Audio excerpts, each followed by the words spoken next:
I do believe it's just about that time to get started. Hi everybody, I'm EnviroBoy. This is my channel.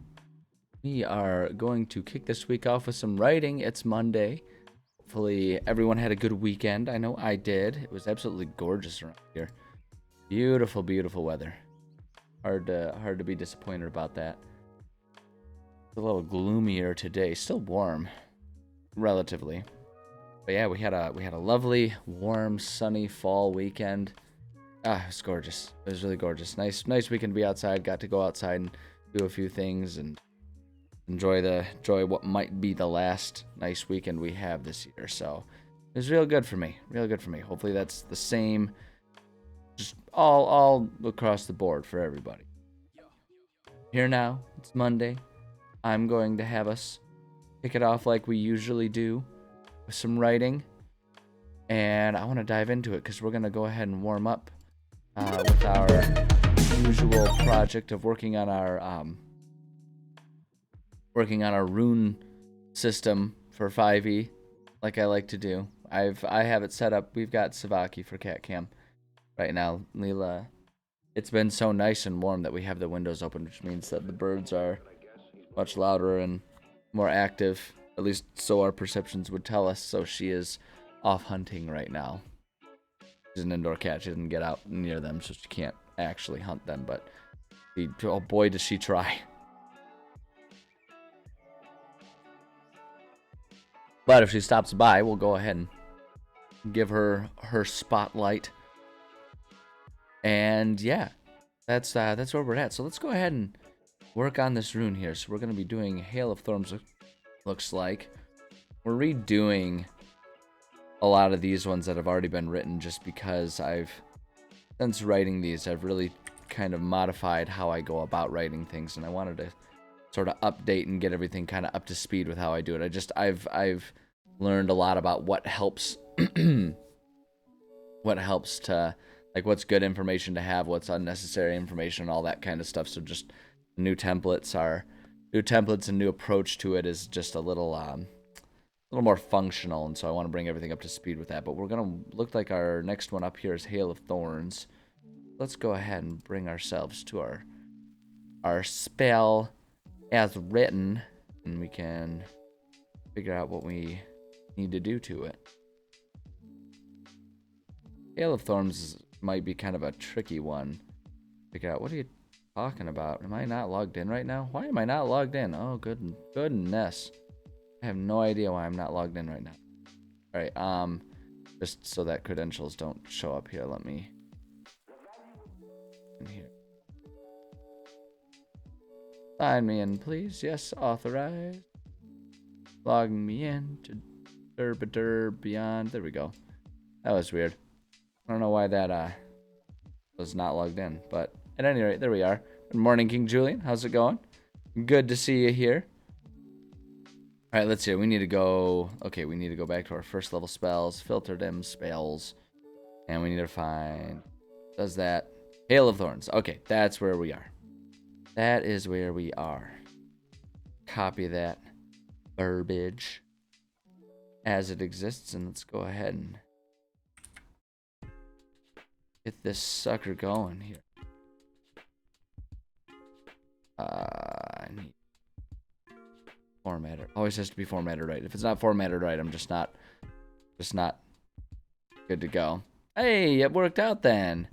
Well then, congratulations to you and Tito collectively. Very happy for you. Okay, let's see. What does the spell have? The next time you hit a creature with a ranged weapon attack before the spell ends, the spell creates a rain of thorns that sprouts from your ranged weapon or ammunition. In addition to the normal effect of the attack, target of the attack and each creature within 5 feet must make a dexterity saving throw. The creature takes 1d10 piercing damage on a failed save or half as much damage on a successful one. We're doing 2 days worth of assessments. Boy, that does sound fun. Fun is a word for it. Fun is a word for it. It sounds thorough and extensive is what it sounds like. Sounds like it must have been very, very sort of all-encompassing of all factors that might play into that. Sorry, I'm putting lotion on my hands. Despite it being a little unseasonably warm right now, we have reached the cold season at which time my hands, they just decide that they're going to turn into wrinkly, dry witch hands and crack and have all kinds of fun. So I got to remember to take care of that. But no, very happy for you. That's an awesome thing. Awesome thing. Okay, so here's what I'm thinking for this spell. Thinking we can try and set it up so that, like, honestly, I actually think this one can kind of be as exactly as it is. So instead of next time you hit a creature with a ranged weapon attack before the spell ends, what we'll say is, when, I'm just going to change this out right here. When a target is hit with the imbued weapon, say it creates a rain of thorns that sprout from the weapon or ammunition. The weapon or ammunition. Yeah, I think that's good. I want to keep the hands hydrated. Yeah, no doubt. No doubt. It's, as a child, before I really understood the necessity. Damn it, there's a fruit fly here. You see me snatching around, it's because there's a fruit fly and they drive me insane. But as a child, before I understood like the necessity or the process of keeping my hands like well lotioned and cared for, they would get so cracked and they would start to bleed and everything. It was not good. It was not good, and I just as a child didn't understand, like, no, you have to like put lotion on and take care of your hands, and I never got that. And so they would always just be a nightmare. I've since learned and take better care of my skin, but yeah, like I hated using lotion as a child too, because I hated when my hands were all greasy. Because I've since learned the trick too, where it's like if you have your little bottle of lotion or whatever, you squeeze a little onto the back of your hand, right? And then you rub the backs of your hands together to spread the lotion out. So that way your palms stay nice and not oily and greasy and lotiony. But then the backs of your hands are good to go. I've since learned that trick. I learned that one in college from some friends. That one was a game changer for me, you know. We'll go ahead and keep spreading that knowledge for everyone. Let's see. When the target is hit with the imbued weapon, creates a rain of thorns that sprouts from the weapon or ammunition. In addition to the normal effect of the attack, the target of the attack and each creature within 5 feet must make a dexterity saving. See, I'm thinking I want to get rid of the 5 feet, so it's almost like if you hit him, you just like hit him with a slap of thorns too, and it's one person since it's always active. So I think I'm gonna get rid of this, and that can actually be part of like the chaotic sentience effect or something like that. So it just doesn't sit right. Yeah, and the worst is if you put on lotion when you're leaving the bathroom and then your hands are too greasy to handle the doorknob and you're stuck in the bathroom for 30 seconds until you like get some like toilet paper or something and wipe off all the extra grease. I've had that one happen to me far more than I'd care to admit. Yeah, target of the attack. Yeah, I'm gonna get rid of each target within 5 feet. We'll save that for one of the special bonuses for like a sentience or something along those lines. What you doing there, Leela? Looking a little wound up over there. I say the windows are open because it's been so nice, which means that There's a lot more noticeable bird noise and activity. Yeah, you're kind of spazzing out from it, aren't you? He's off. Oh boy. Oddly specific. What, they getting trapped in the bathroom? You not ever had that happen before, where it's like your hands are too greasy and you can't handle a doorknob? Like, you know, you keep the lotion in the bathroom, so that way every time you're done washing your hands, you can just lotion up. But like, you know, I'm not a barbarian, so I close the door. So naturally, the handle gets greasy and it's hard to open the door. And then what am I supposed to use? If I use a towel, that just gets everything greasy when I have to dry my hands next. So you use the toilet paper. I don't know. I think that was a pretty straightforward experience, but I guess maybe I'm a weirdo. Target of the attack must make a dexterity saving throw. Baseline is going to be a DC 11. Creature takes 1d10 piercing damage on a failed save or half as much on a successful one. Yeah, I think that's good as it is. This one's actually a pretty sweet one to put onto a weapon. And I like the idea of the fact that like the item itself doesn't necessarily sprout thorns or anything. You can for the sake of flavor. But it's more like when you hit something with it, there's also just like a follow-up slap of thorns that hits them. It's almost like you're hitting them with like a board with thorns on it as opposed to just hitting them with a weapon. I think that's fun. I like it. At higher levels, if you cast a spell, excuse me. You imbue this spell at second level or higher. At second level or higher, the damage increases by 1d10 for each slot above first. Go max above 6d10. Okay, yeah. That works. Oh man, oh man. Oh, excuse me. It's gonna be one of those mornings. It's like I say, it's nice and gloomy around here, so it's gonna naturally be one of those mornings. Also, after taking a couple weeks off to just kind of let my body recoup, let my sort of mental batteries just recharge and everything, I got back to the gym this morning, so my body's readjusting to waking up, and first thing I do is go get a workout in. It's a good workout, and I'm glad to be getting back to my routine. But also, you know, that takes energy, and being low on energy makes one tired, so here we are. Okay, I'm good to go, though. I'm good to go. How's it going, Zenlidith? Good to see you. Alright, let's see here. Mechanics, how it's cast. This one, it's just, so this one, how it's cast is basically just like, hitting an enemy, with the item. I'm gonna say with the, yeah, we'll say with the item, I guess in theory. I guess I do like the idea of someone, like, imbuing this onto a glove or something so they can just do, like, a thorny bitch slap or something.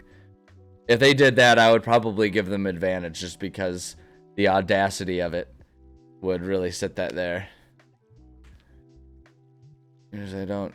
Is it because of the sensory side? Because my hands just peel. Yeah, that's like I say. That's why you gotta put the lotion on the back of the hand, and then just rub the backs of your hands together. That's how you do it. Because then the palms will be just fine. The palms will be just fine if you do it that way. That's the trick. That's the trick. Try it. Try. If you haven't done it before, you should try it that way, and see if that solves it for you. I mean, yeah, like if you're like me, you'll still kind of have the issue, which occasionally, your palms will get a little dry and cracked. Like, it doesn't help solve that one, but that's far less common for me than the backs of the hands. Hell yeah, you're gonna try it because it's a brilliant idea. It's a brilliant idea. I can't claim it as my own. I actually first learned it. I was in college, and we had a foreign exchange student. She was from China, and she was living in my hallway when I was in college, and I started doing that, and I was like, that's fucking brilliant. Like, I had never seen or heard of that. And she was like so baffled. She's like, isn't this how everyone puts lotion on? I'm like, it should be. And ever since then, that's how I've done it. But absolute life changer right there. Okay, let's say range for this one. We're gonna say melee as a baseline. Duration. Instantaneous hit. Doesn't really get anything else besides that. An attack save, DC 11. +1 for each level higher than first. So if you imbue it at like a third level or whatever, so then it's rather than DC 11, it'll be DC 13, right? Because it's 2 levels above what? That's the perk. Oh, excuse me. My God, yeah, it's gonna be one of those days. It's gonna be one of those days where I'm just yawning all day, day. I don't think we need additional notes. But yeah, that's good to go there. Handles anything. So now we just got to come up with a type of item it can imbue. Best put on weapons, but can go on anything used to hit other things. Like, yeah, I guess you could put it on like a book, but unless you're planning on smacking people upside the head with the book, it's not going to do much for you. The example item here, I actually like the idea of, I don't know. Okay, yeah, I do like the idea of the glove, the thorny glove. I'm calling it that. Thorny glove. We're going to say, popular among people looking for concealed weapons. On the on the surface, it's just a glove, but when used for slapping magical thorns, really enhance the experience. Boom, there we go. That's the marketing slogan. They put that on all of the advertisements. For enhanced slapping action. Need to keep them hoes in line. Get the thorny bitch slap glove of authority. Authority, if you will, because it is thorns. What a terrible item. I regret that my brain is willing to come up with something like that. Willing and able to come up with something like that. Just a little twisted. Amazing. Regarding the lotion that you were attempting, or regarding the idea of the bitch slap glove, because I think both of them are amazing, frankly. Talk about if this. Oh wait, hold on. We gotta. Gotta make sure that's good to go. All right. So now, if their weapon of hail of thorns lotion somehow worked. I told you, yeah. What do you mean somehow worked? It's like just basic logic, yeah. Like I'm not saying you're like dumb for not thinking about it. I spent years of my life not thinking about it, but like, yeah, of course it worked. The glove is a must use. Yeah, absolutely. Yes, it's it is the ultimate. Like personally, I imagine a lot of teachers would like it. Really keep those kids in line. I think that'd be a really good one right there. That's how I would use it. That'd be my personal use. Keep them in line. Just like no talking back, Billy. Otherwise you're getting the thorns. All right. So now the fun part. If our thorny weapon is sentient, let's see here.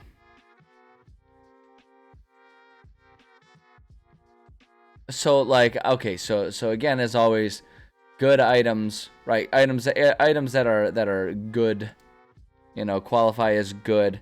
It's like they do something beneficial, for the owner of the item, whereas evil does something like extra negative to the targets.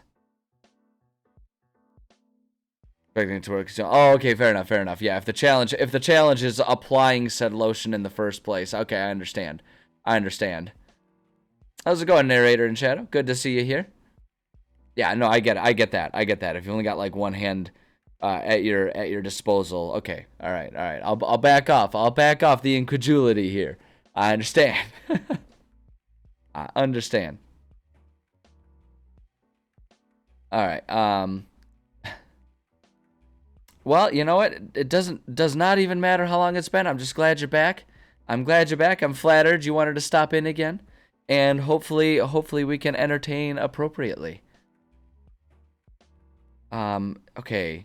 What's a good bonus to thorn slapping someone? I feel like trying to think. The evil I think is an easy one. I think the evil is that the thorns are extra prickly and painful. Target takes 1d12 damage or half as much on a successful save. I think that one's easy I think that one's easy. But it's like what how do you do something that's like beneficial for the owner? The thorns.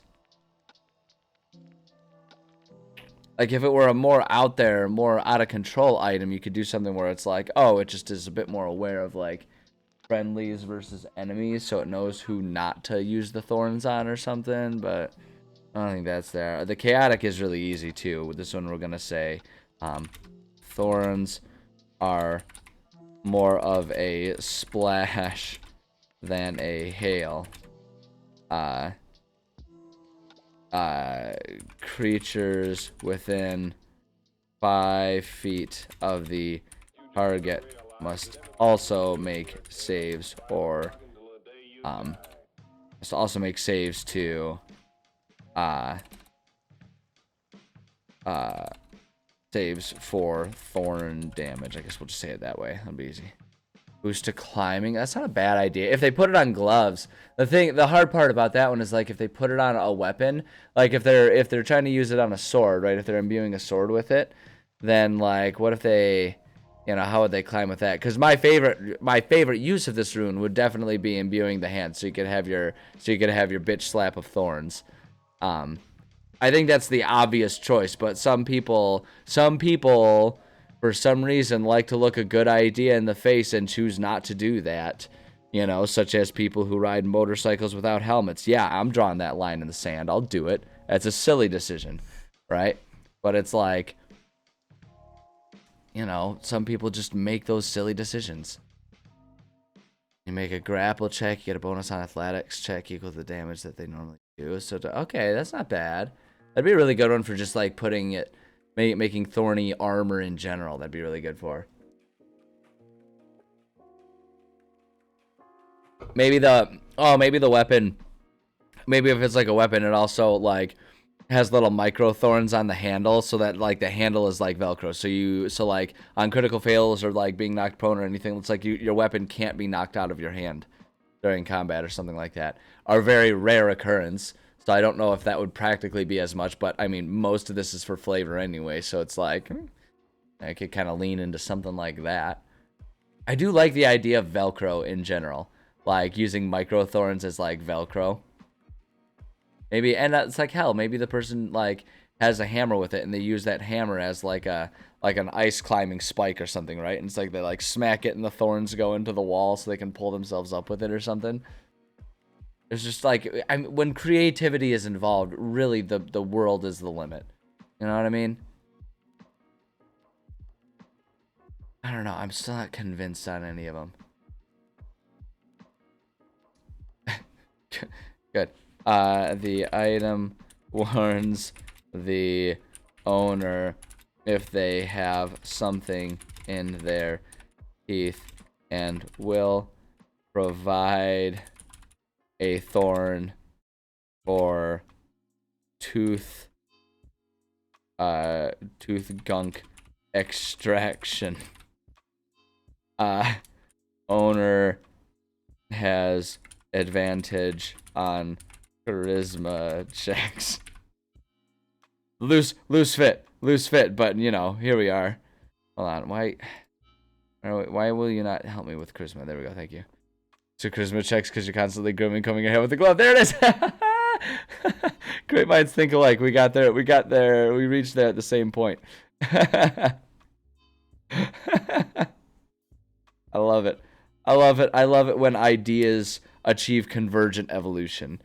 and two individuals eventually come to the same thing. I feel like that's, I mean, they're not exactly the same what we've got going on here, but I think we've found what the answer must be, because if two minds can reach the same conclusion, that feels like the only logical endpoint as we've achieved it. So I think we'll do that. I like your idea of +2 to charisma rather than advantage, though. I like that. Actually, you know what? I'm just gonna do +1. Has +1 on charisma checks. It's nothing huge. But that could be all the difference, right? I mean, think about it. You're okay. Like, imagine a scenario. Okay, trying to get really important business contract going, right? You've been sitting there for hours. Y'all ordered in lunch and everything to really get these negotiations going and figure this out, right? You're about to close the deal, right? And you flash your winning smile, right? But you made the mistake. You've made one critical error. Okay? You had lunch, ordered your lunch, and you made the mistake of getting a lemon poppy seed muffin along with it. And there's that poppy seed stuck in your teeth. And the guy sees that and he's like, oh my God, this guy is just so poorly groomed. I don't know if I want to do business with this guy. And right as you're about to shake hands, he's like, psych, you're a mess. I can't do this. Oh no, if only you'd had a toothpick. But now in this situation, all you got to do, you finish your meal, you whisper down to your sword that you naturally have at your waist at all times, even during business negotiations, because you're not walking around without that insurance policy. Come on, that's ridiculous, right? Jeez, oh Pete, you whisper down to your sword and you're like, buddy, help me out. This is important. I need to look fresh, man. And just suddenly, like out of the pommel of the sword, just a little thorn that can be a toothpick pops out. Not only that, you're like, hey, give me an extra one of those. Boom, you hand one to the associate that you're negotiating with. Now, not only are you a professional who remains well groomed, but you're also looking out for your potential business partner's best interests. Boom, you have gone from someone who can't even be trusted to brush his teeth right to someone who not only maintains proper business grooming for all important business needs, but you also look out for the other people. You are so trustworthy and you're prepared for any situation. Boom, you just earned an extra 10% on that contract right there. There it is. It could be all the difference. It's an increased chance of success. Yeah, I'll take a free 5%. Getting me, a teacher comes up to me and says, I'm giving you 5% extra credit. I'm like, oh, fuck yeah. That means I only need to get a 95 to get 100, right? It's like, man, oh man. An A suddenly turns into an A+ right there. Bada bing, bada boom, right? Like, great. And if you're more concerned with just passing, it's like, boy, oh boy, I only got to get a 55% to get that 60% passing mark, or whatever weird arbitrary mark the professor puts on it. Because let's be real about it, grades are arbitrary, right? Like, there's no magical universal scale of grades. It's just whatever the professor decides is appropriate based on how difficult and annoying the professor decides to be throughout the course of the class. There were a lot of rants in there, and I feel really good about how all this is coming out right now. This is a good day. This is a good day. I'm not to toot my own horn, but beep beep. All right, gotta come up with a lawful thing. So if chaotic is like it broadens the effect, lawful is like it's more narrow. So we'll say the thorns are particularly focused on hitting the weaknesses of the target. Target has disadvantage on saves, right? It's like it's got disadvantage on that because those thorns, they're homing in there. They're searching for that eyeball. They're searching for that nostril.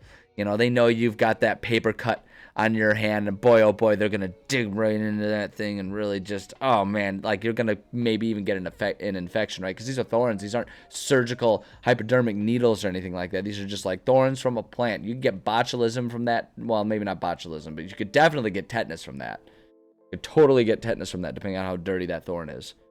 Like, boom, you've changed the game with one thorn right there. Bada bing, bada boom. I think we've done it. Some doubted us, myself the most. I doubted us, but we got there. We got there. Go team. Go team. Now if it's a cursed item. The cursed item of cursed thorn cursings. Yeah.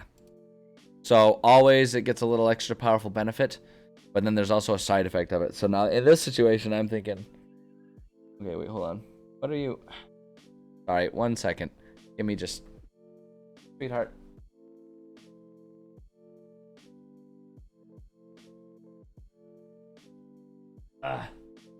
Cats are just so amazingly good at finding things they're not supposed to have. Leela managed to find a Q-tip. I don't know where she found a Q-tip.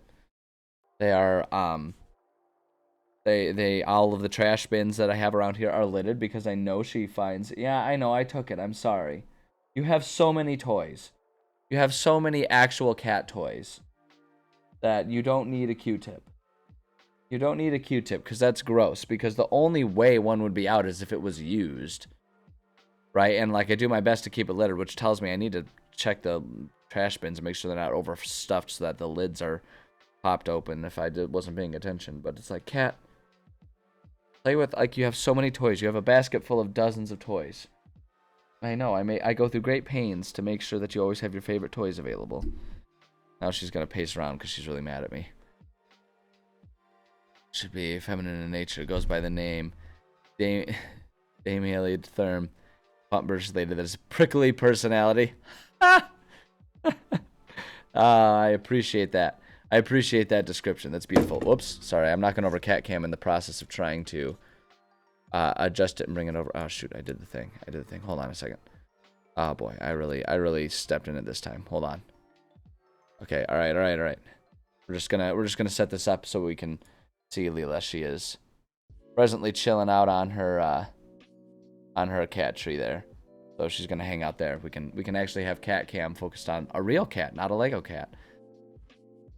I like the prickly personality. I think that's a beautiful idea.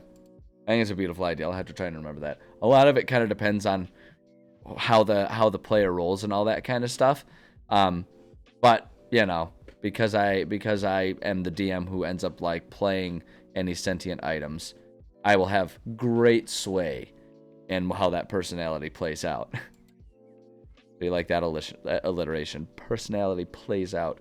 Particularly prickly personality playing passive perception. I don't know. I'm just kind of throwing random words together now at this point in time. I overstepped. I overshot.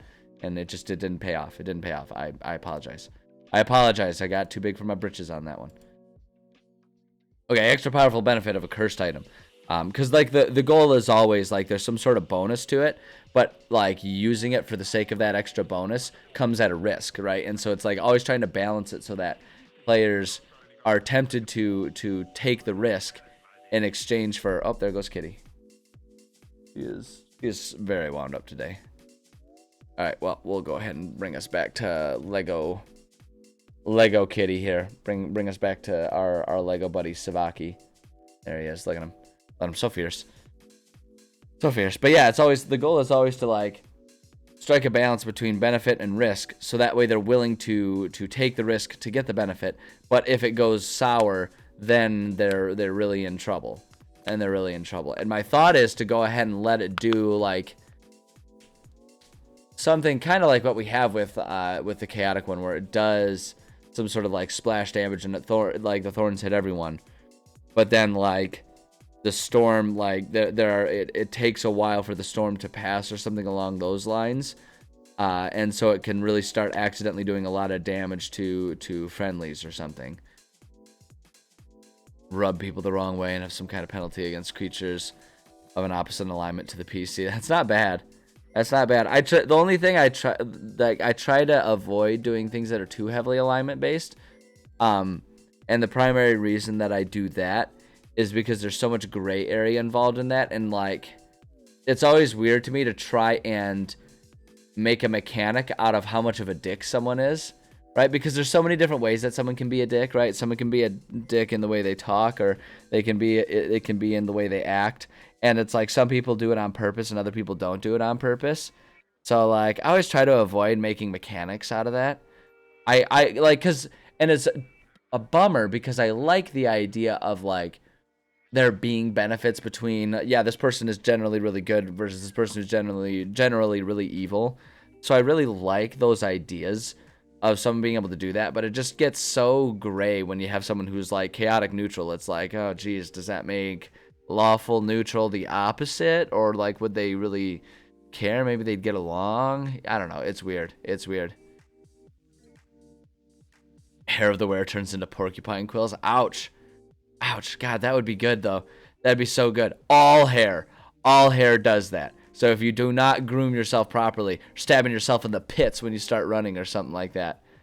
Like, you know, it's like an extreme version of, well, you know, and like you try to keep yourself shaved, but it's an extreme version of like, you know, how it's like if you're shaved, but then you let it grow out a little bit and it starts getting like real scratchy and itchy for a little while. Like, yeah, like imagine how rough that would be if it were actual like needles coming out of you. I think here's the risk with that though. I feel like that accidentally opens up the opportunity for people to try and make Sonic the Hedgehog. And let's be real, Sonic is way too OP for the D&D world. So I'm thinking we don't need Sonic. As wonderful as that would be. I've seen the Sonic Skyrim mod. It's you're playing with fire on that one.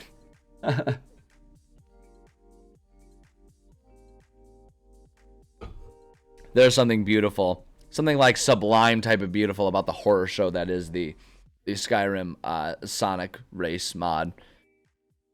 Just like it's the stuff of nightmares, but like you can't look away. You know what I mean? Oh God, an ingrown porcupine here. Fuck that. Maybe it would solve the issue actually. Maybe that would solve your issue, right? Because the porcupine hair would be so strong. Like it would poke through, so it's like, yeah, it would like kind of hurt as it breaks the skin, but at least like it would be right there and accessible for you to like pluck it and deal with it. You know what I mean? So maybe it would be a solution. I don't know. Maybe it depends on what your pain tolerance is too. Oh wait, hold on. Leela has decided to calm down. She's decided to be chill for a little bit. So hold up. She's a little far away. I don't have a good way to zoom in this camera while we're live, because this one doesn't have the same controller that the face cam does.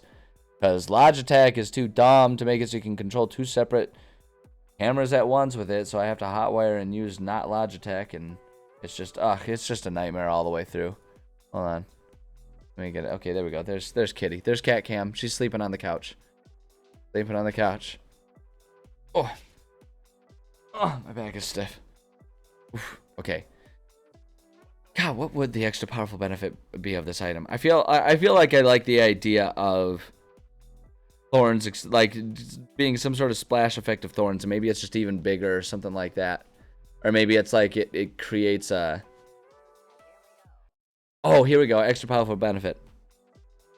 The item creates a splash effect as well as producing poisonous thorns. Any creature within 5 feet 5 feet of the target must make a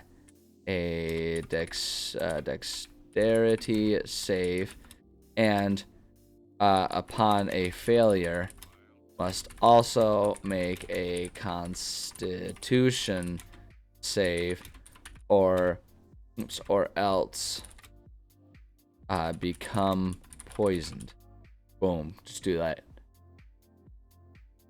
Climbing speed. The climbing speed. Yeah, like I say, the risk of like making that one a rule within the baseline of the rune, because this is a rune that can be put on any item. So like the hard part with like doing the climbing speed is it really pigeonholes it to only being on like gloves and shoes. And it's not like, you know, if players do that, we can always throw an audible, because it's all a homebrew system anyway. You can always throw an audible and go with something like that. But as a baseline, I want something that's a bit more broad form. And so since we're doing this, like pretty much all these things are it's meant to be put on like a weapon for a lot of these things. Oh no, the gloves were just an example. The gloves were just an example of how the rune could be used. I always put a little example of how the rune can be used, just so that way I can, like, for my own reference, when I come back to it someday after not working on it for a while, I can kind of see an example of like what I was thinking of how this thing is supposed to be. Sorry, I just noticed that the thing is like a little lopsided here. Okay, there we go. That's a little better. These things bother me more than they're supposed to. Like things being crooked or uneven. I mean, like, it's nice because I guess in some ways it gives me some decent, like, design, a decent eye for design. I struggle with, like, color and pattern matching, but in terms of, like, spatial design and stuff like that, I am just sort of, like, at least naturally aware of what looks good and what doesn't look good. Like, I'm not trained or anything, so I'm a complete amateur. But the flip side of it is, then I obsess over these things. Right? It's why, like, all of these things have to have the proper underlines, and why when I'm writing stuff, the bullets can't be a different color, even if the text is a different color. All the bullet points have to be black, and it just, I don't know. I don't pretend to understand my brain anymore. I don't understand the reasons behind it. I just understand the way it works, and I understand how to work with it. And honestly, if that's not one of the most important abilities to have, I don't really know what is. Don't really know what is. You know, you gotta understand yourself, and you gotta learn to work with yourself.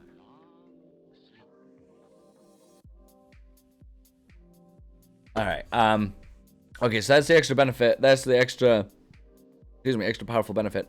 Medic side effect is the item cannot control the thorns,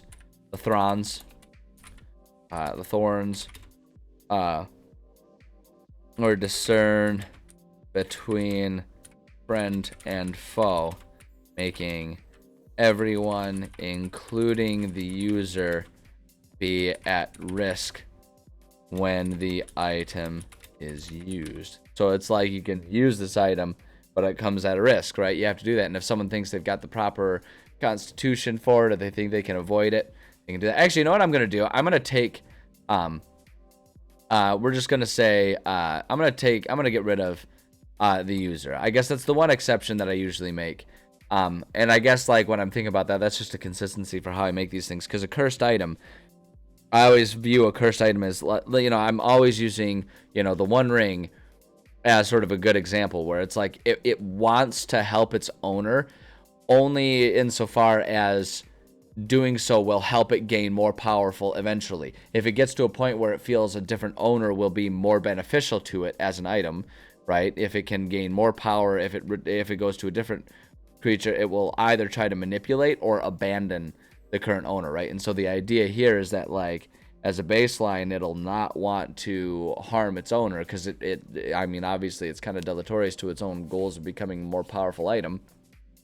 Person wielding it dies, generally speaking. So I think we'll have it not do that, but it'll say making everyone within range be at risk. So as the owner, it's fine, and I feel like that's actually probably a better balance for using it too, because if they're gonna hurt themselves every time they use it, people are just gonna not use the item.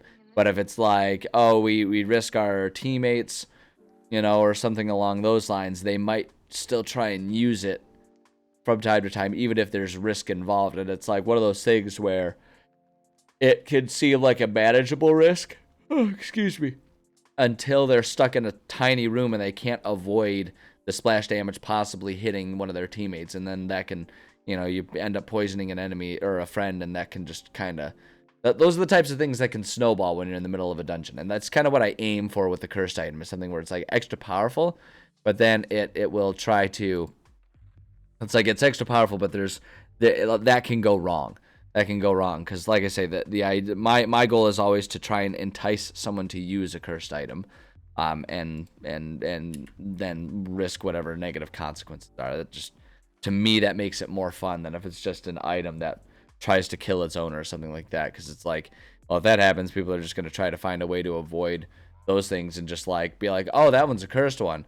And then even if they get rid of it, they're just like, okay, it's gone now. Whereas with something like this, it's kind of like, oh, are they going to ride the line? Are they going to try and tiptoe that cost benefit analysis right there and see if they can't can't maximize the use of this thing, you know, and that's what makes it more fun.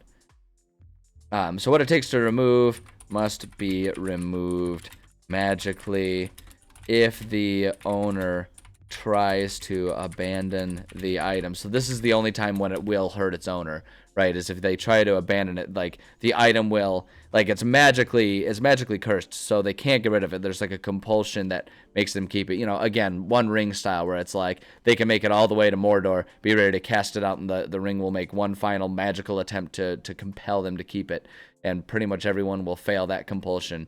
You know, and so it's like, you know, throw it in, no, and then, you know, you keep the item as you walk away. And so, like, it kind of does that, but I also like to have the items be a little spiteful, so it'll, like, try and punish the owner, too. Because it's like, that's one of the other things where it's like, the item might seem like a blessing until something goes wrong, and then it is clearly a curse.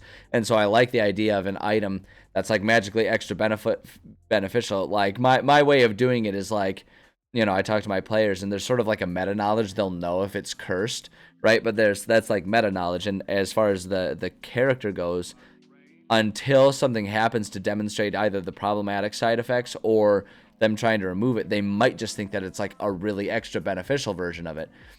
But then, you know, they try to get rid of it, and this like negative side effect happens, and suddenly they're like, it almost breeds a little fear in the item, is kind of what I like to go for, or not in the item, in the owner, right? They're like afraid of this item that they're bound to, is always kind of a fun, it's a really tricky balance to strike, and I definitely don't always nail it, but you know, it's fun to try and kind of nail that down with a cursed item. I think cursed items have a lot more potential than people maybe give them, as far as not only narrative tools, but just sort of like tactically neutral items, right? Where it's like they can be good or bad depending on how you use them and what your relationship with that item is and all that kind of stuff. I think there's a whole lot of potential for really interesting complexity in an item like that. And so I always like making sure there's the chance that it could happen. It's a rare chance, but it could happen. But at any rate, so here's what I want to say. If the owner tries to abandon the item, it will sprout thorns to impale and stick to the owner, causing 1d10 damage and possibly poisoning the owner. On save DC 11. Our baseline, and I actually need to put. I'll also make a Constitution save. Put that DC 11 there as well.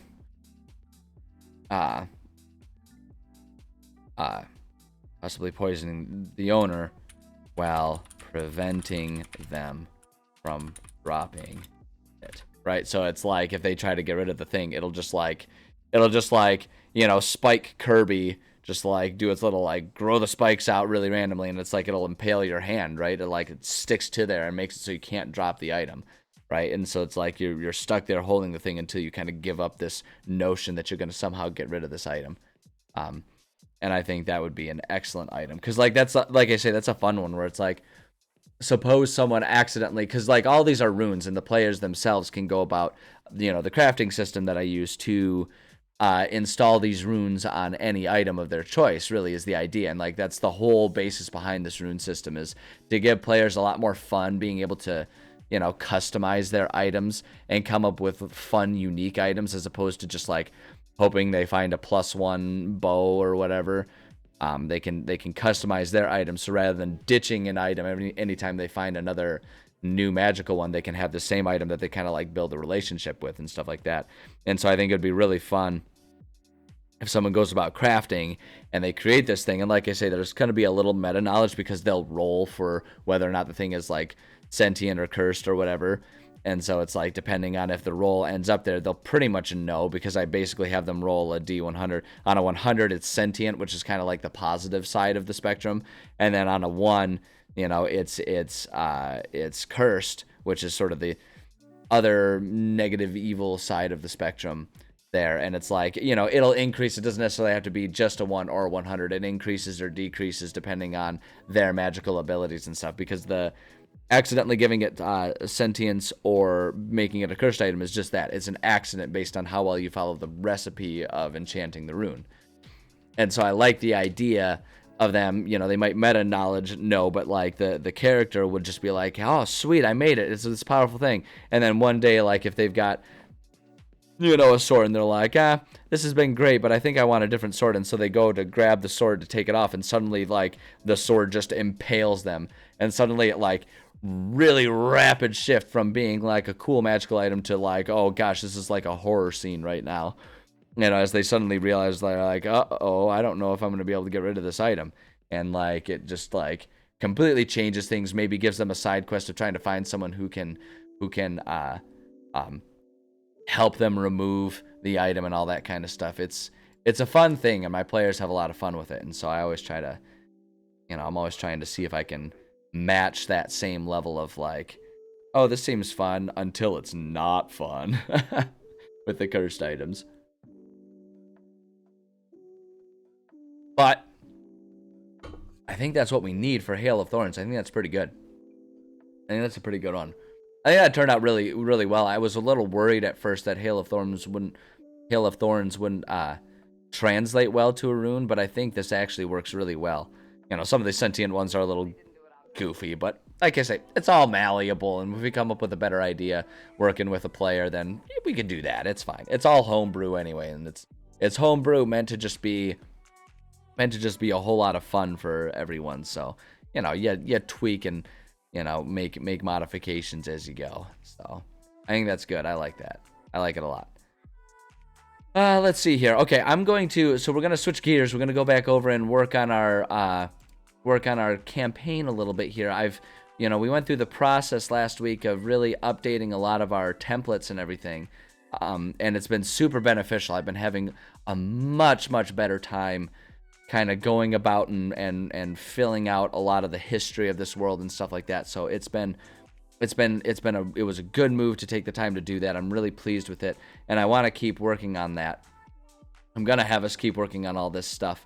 But first, I gotta make wee wee, and I'm not doing that on camera. So I'm just gonna run a quick ad break so we can have a good chunk of time once I get back without any ads or anything. So I'm gonna run that real quick. So if you're a subscriber, then great, you guys get some retro commercials. Otherwise, I'm sorry, you get regular commercials. Either way, though, I'm gonna do that, run to the bathroom in like 2 minutes. I'm gonna be right back, and we're gonna keep on writing. We got lots more time to do some writing, but my bladder's all like, yo, in some way, shape, or form, I'm getting empty, and so if you don't do it manually, I'm just kicking down the door. You know how it goes.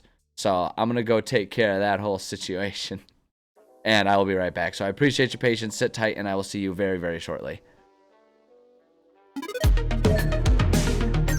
Biological attraction so astounding that they'll capture the imagination of the entire planet. The most phenomenal discovery of our time. Welcome to Jurassic Park. Becomes the greatest adventure of all time. Can I touch it? Sure. Universal Pictures presents a Steven Spielberg film.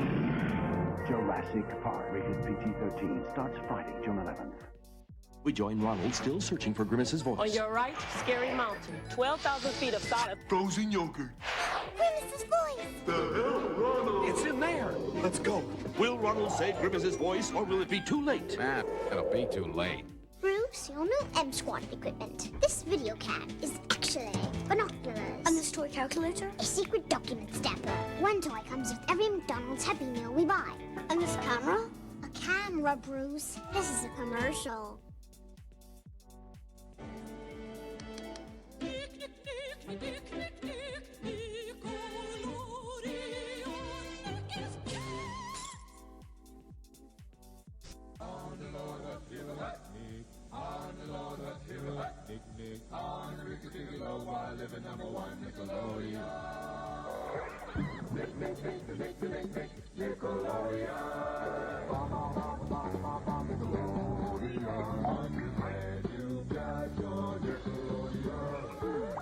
The preceding has nothing to do with anything. Yes, it does! Except Nickelodeon, the first and only network for kids. Hey, Mike, check out that toaster. Okay. cool. I'll make s'mores. A repair shop? Toaster makes funny noises. What? I'm just telling people what makes Kellogg's Pop-Tarts good. Like s'mores, the only ones with chocolate and marshmallowy stripes. But who melts them together in a yummy graham cracker crust? Me! Hey, it works. Now we don't have to use it for parts. Parts? What are you, Frankenstein? Kellogg's Pop-Tarts, a delicious part of this complete breakfast. They're cool. There's a new hero. All right. Whirlwind of action. Thank you for your patience. I always appreciate it. My bladder always appreciates it. I'm in a fun situation, so you know I do all my kickboxing and coaching and all that kind of stuff. And I was getting, we started doing for those of us that are like the coaches and the advanced guys, just so we can have our own time to train. We've started adding in extra times at the gym where it's like invite only for the advanced people to go and get our work in, because we spend so much time working with other people. It can be hard for us to get a good workout, and that's good for us when we're trying to simplify everything down and teach other people, right? It's hard to get a workout and teach someone else how to work out. Like it's hard to get a workout and be a personal trainer at the same time, right? So started doing that, and so I got a nice challenging workout in yesterday, and it was great. But it was one of the most challenging workouts I've had in quite a while. And during one of the kicks, I in some way, shape, or form pulled some sort of, just like very mildly. It's not inhibitory to my movement or anything, but I in some way, shape, or form pulled some sort of like hip flexor or like abdominal or like just kind of like, or maybe a groin muscle. It's hard to say. It's kind of like right in that indiscriminate area where a whole lot of different muscles meet, kind of like right in the front where the hip meets the abs. I pulled something in there. And the reason I'm bringing this up is because I stand up, and every time I stand up, it's like exactly the right type of pull. Like I say, it's not anything super severe. So I stand up, and it's like there's like a half second where I'm like, okay, is the pressure I'm feeling from the muscle, or is it because I have to poo? Because the location of it is like right where those intestines are, and it's like I can't tell if the strain is my body getting ready to just do bodily functions, or if the strain is the motion from this muscle. So, it's an interesting conundrum that there's no solution to it other than just like, making sure I stretch my muscle so it heals fast. But I've never pulled something that had that type of effect before. I've never been in a situation where I'm like, am I injured? Or am I about to defecate? Maybe it's both. Maybe it's one of them situations where you're hurt so bad that your body enters like severe fight or flight. Left IT band is almost doing something today.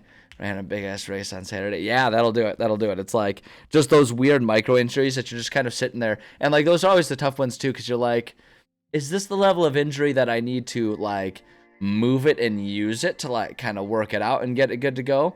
Or is this the type of injury where if I do move it and use it, I'm going to make it worse?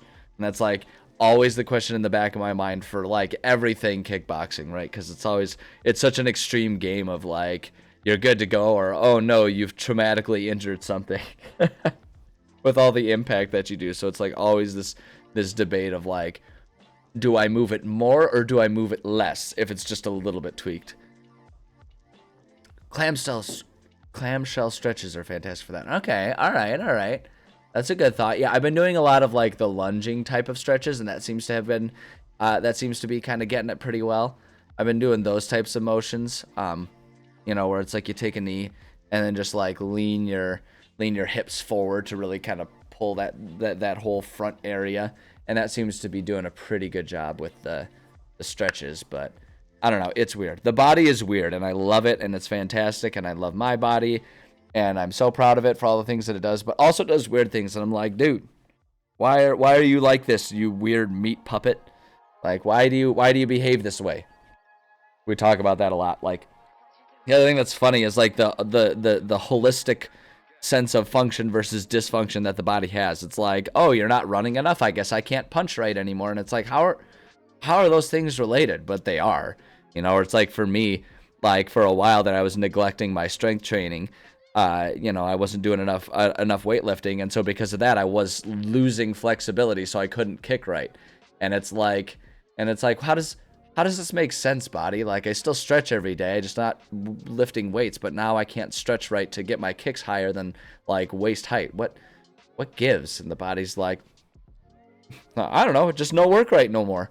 Like, thanks, meat puppet.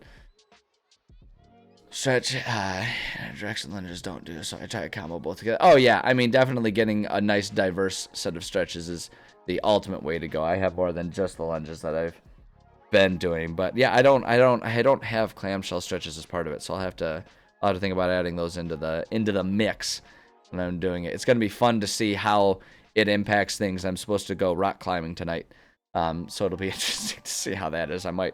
There might be a limit to how many and what types of routes I can do. We'll find out, I guess. Oh boy! But at any rate, this is supposed to be a writing stream, not a complain about my weird physical ailments stream, right? So yeah, so like I mentioned, I've kind of been working on redoing a lot of the templates that I use, because just as time goes on, and that's a process, a step that I go through pretty frequently, like probably once a year. I kind of try to reassess. Maybe it's more like once every couple years when I actually get around to it, but I try to assess what the templates I use are, where they're at and how they're serving my writing, and like what kind of benefits and stuff they're giving me. Just because, as you go, as you're, if you're a person who creates things, your process kind of tends to evolve, whether it's intentional or not. It just kind of evolves over time based on your interests, what you want or need out of what you're creating, what the people you're creating for, if you're creating for someone. Not in the sense of like, oh, I don't do things for my own enjoyment, I only do it for other people. But like, for me, so I'm writing a D&D campaign for my friends, my players, so it's like I try to keep in mind as I'm writing these things what their interests and stuff are. So it's like, as all those things go on over the year, that what you want and need out of the stuff you're creating can change a little bit. So for me, templates are always helpful just because they help me focus my writing and keep it directed towards where I want it and where I need it to go. And so, but as things change, so do the things that I need to add. So I try to update my templates, and so we went through that process. And it's been awesome. These new templates that I have been really great. They've really been getting my creativity going again to a level that it hasn't been for a little while, which feels really nice. And so we're just gonna keep working with that. We've, I'm kind of rewriting the history of the region, right? Working on the larger region pages for the campaign that I'm running right now, which is a little bit of reinventing the wheel, but it's nice to revisit all these things, not only to fit the template and make sure I've got all the information that I want or need out of this thing, but also as just sort of a way to reacquaint myself with what my goals and targets and themes and settings and missions and all that kind of stuff were when I first started this project. Because it can be so easy to, especially when you're doing like a project like this, where I'm basically writing a full module that's intended to take my players from level 1 to level 20, right? Like the biggest possible campaign. And when you undertake a project that big, right, it can be really easy to just kind of like slip into the monotonous process of like, okay, next dungeon, make this, need this, put this in here, make map, put enemies here, blah, blah, and move on, without really taking the time to pause and go back to think about, okay, what were my goals when I started, which, again, those things can kind of change over time. Where my ideas were when I first started are a little different than where my ideas are now. And a lot of that is because of just where things have gone as I've been writing, as well as because I'm actively running this campaign as I'm writing it. This is a lot of times I'll try to write a module that I'm not even running, so I can just sort of like freely think about things without the gunk of, whatever nonsensical murder hobo bullshit my players are getting up to, because that's just my style of writing, right? That's my style of creating, of world building and module writing and all that kind of stuff. I like to do that, but just because of circumstances, I'm writing this one as we go. And so, as I focus on all those things and all those things influence it, my ideas about where the campaign is starting and where it's eventually going to go, they kind of drift a little bit, for better or for worse. So it's been really nice also just taking the time to, like I said, reacquaint myself with all this information. So I want to continue working on this. My goal is to, this week, try to finish up this whole like world background thing, so that next week we can maybe, if we need to, reassess some of our basic cities and stuff like that.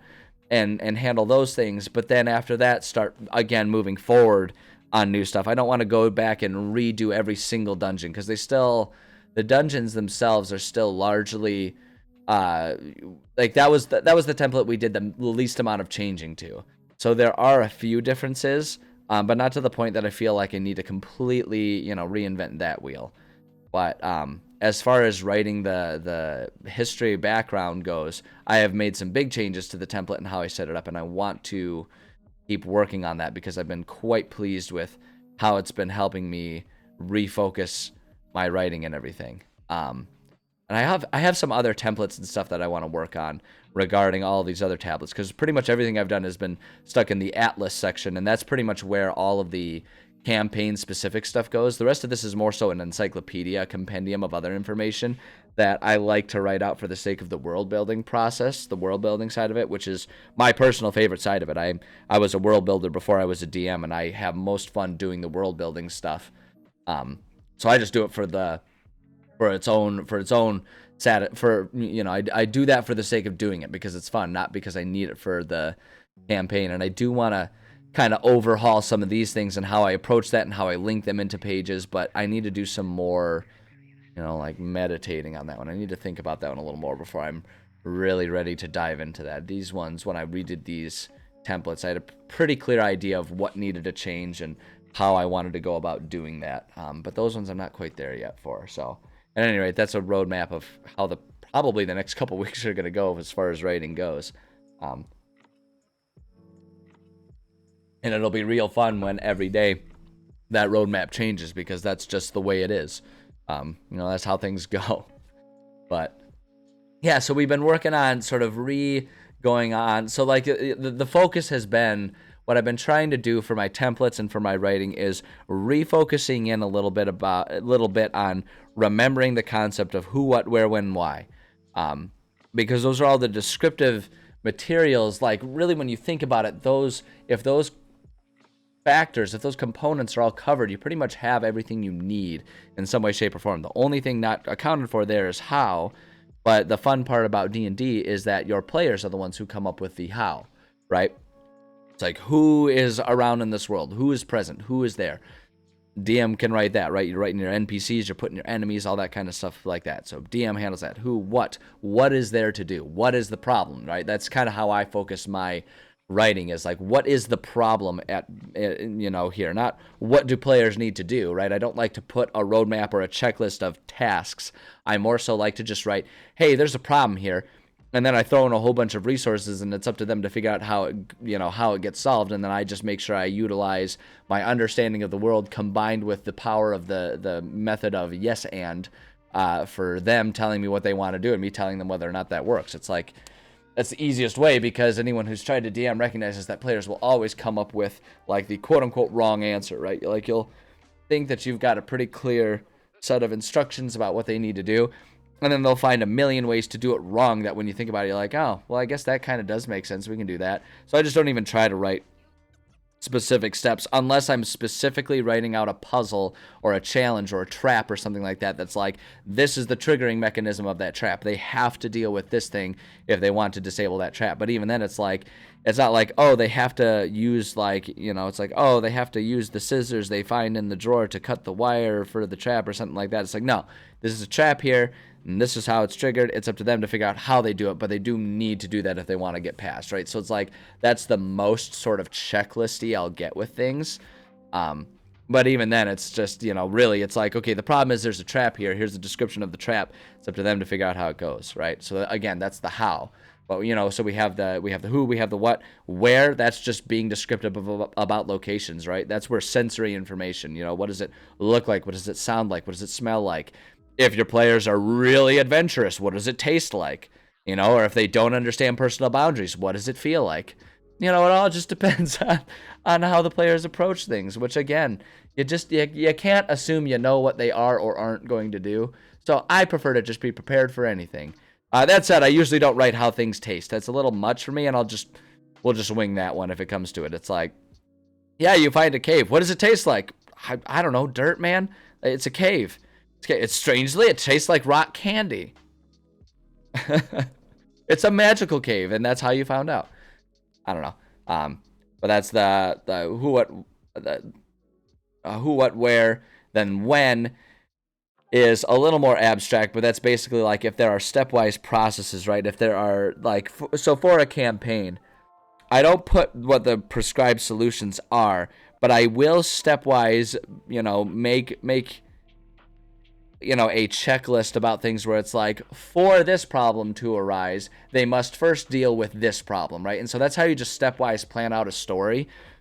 Because, like, for me, it's too much for me to, in between each session, have to assess what they're doing and kind of make up the story plot on the go. Some people, that's how they do D&D, right? And I think it's awesome that people can and do it that way. And I've played in games that were run that way, and they are some of the most fun games I've ever had. But for both my life and my schedule, as well as just how my brain works and plans things, I can't DM that way. I can't DM in a reactionary way. I need to plan it out. So the trick is always to know, like, okay, the basically what I'll do is the overarching problem is this. So it's like in this campaign, the overarching problem is that there is an elemental force that is using the chaos of the post-unhinged world to try and eradicate all of the humanoid life here so they can remake a new elemental plane. Like, that's the overarching problem they ultimately need to solve.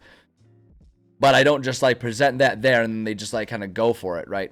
It's like, and then from there I kind of think like, okay, here are some sub problems that will lead to clues about that one major problem so they can kind of figure it out. Or here are a few resources that they can use to solve that thing, but those resources are hidden by different clues. And that's how you plan a story, even if you're not trying to, even if you're trying to avoid having a linear railroad of a pathway. You just kind of you make a problem, you make sub problems as well as resources to those sub problems. You make sub problems with some resources to that. So it kind of branches out in this wide arcing thing, and you make things available at different times, and that's where the when comes in. You just sort of describe, okay, what problems are dependent on solutions to other problems? Is there a certain number that they have to have solved before they get this new problem? Is it time oriented? Is it task driven? Whatever it is, trying to plan those things out. That's the when. So we got who, what, where, when, and then why is just like, why is all this happening? And that's the history of the world. Why is it the way it is? Why are things like this? Why is this an important thing? And really that's like, why do they care? That's up to the players to kind of figure out with their characters. But, why is the world this way? Why are these things happening? Write out the history, the motivations of characters. And then the how is like the player's job, where it's like, how do they get all of it done? And so it's, trying to think about all that. That would turn into a much longer explanation than I really intended it to be. But that's what I've been trying to really focus my writing around, is handling all of those things and making sure I do that. Because I was noticing with my writing and the way I was going about things for a while, I was missing some details that made it more difficult for me as a DM. Like, as far as what players specifically needed to complete a dungeon or whatever, everything was covered. But for me, when it came to a writing standpoint, I was missing things that I needed, and it was hard for me to consistently understand, a few of the elements. So I wanted to try and kind of refocus and get those things to make sure I had everything that I needed. I'm sorry, one of my hair curls is like tickling my ear right now, and it's bothering me. I can't do anything about it unless I want to cut the hair off, because it's too late, unless I want to take a shower and handle everything. It's like, it's what it's going to be, and eventually I'll adjust, but that's why I'm picking at my ear here. Dread Metro campaign and the starting adventure 1 through 3, and that'll be much more player-driven sandboxy. Yeah, and so like that's one of the things for me why I really wanted to make sure I'm being more thorough about filling in all of this side information for my campaign when I do it, because the thing is like, there's if you want to tell a compelling story, there's going to be a certain linear nature to it. Like, there just kind of has to be if you want there to be a story. Like I say, unless you really want that story, the way you run your games, to be, I don't have a story planned, the world just, I'm just going to react to what players are doing and give them always the next step until we find what the big bad is. And a lot of people do run games that way, and they can be a ton of fun. And if you do it well, the players are none the wiser. My brain can't handle that. I can't do that. It gets too chaotic. I have too many ideas. And so the way I try to do things is just there are problems, and some problems don't arise right away, right? I don't give them the big laundry list of problems and then they can just go through and do it in any way, shape, or form or in order, right? Because especially if I'm going to span things from level 1 to level 20, I don't want them to be able to just beat the boss at level 2, right? That's not a fun campaign. So I've found that doing sort of like the root system situation, right, where it's like you have one peak final, like this is the big ultimate issue, and this is the one that they're not going to want to deal with until they're like level 20, right? You want to design that one to be like the big bad of the whole thing, and then you branch it down, and the idea is that they can chase after any of these side ones. There are like multiple side issues here that might appear at different times, right? So they might have a few options at any given time of where they want to go, but ultimately all of those things will eventually funnel them up to this final situation, right? And you can kind of in that way disguise a linear or a railroaded type of campaign within a sandbox. Because like I say, that it can be hard, especially if you're planning things ahead of time. It can be hard to leave it perfectly sandboxy, because not only do you not want them to, it can undercut the magnitude of the story if you have a grand campaign in mind, which I always do, because my brain is always like, oh gosh, we've got this story and they have to do this and this and this and this, because I'm like such a cinephile that it's like, oh yeah, everything has to fit an awesome epic trilogy movie scenario, and I just, that's how my brain operates. But it's like, one, it's not fun if they beat the big bad and it's like, all right, campaign done, and they're only level 3, and it's like, oh, we thought this was going to be much bigger, right? It can kind of undercut that story. And the other thing about it too, if it's completely sandboxy, you almost might as well not plan it anyway, because then you're going to have to rewrite everything based on what level they are and what level they're, and where they go. So it's like if you want them to be sandboxy and be able to go and handle the big bad right off, unless you're willing to kill them, right, it's like you're going to need to be prepared to rewrite the whole thing so that, level 2 appropriate monsters are what they find when they go after it. And so it can be this big whole to do. So like I say, the trick is to like have things within 1 or 2 levels of each other, so that things might just be a little too hard, or a little too easy, all kind of lead into each other. And let it kind of be a trickling, like I say, maybe the better thing is to, rather than think about it like the one peak there, it's like have it be a funnel where it's like it all leads to this final basin of like this is the crew of the story, but then all these other little things happen there that eventually will funnel them into where they need to be. And so they can kind of go like up at the top where there's this wide area, they have a whole lot of different ideas and stuff they could chase down, and then things kind of get narrower as they go.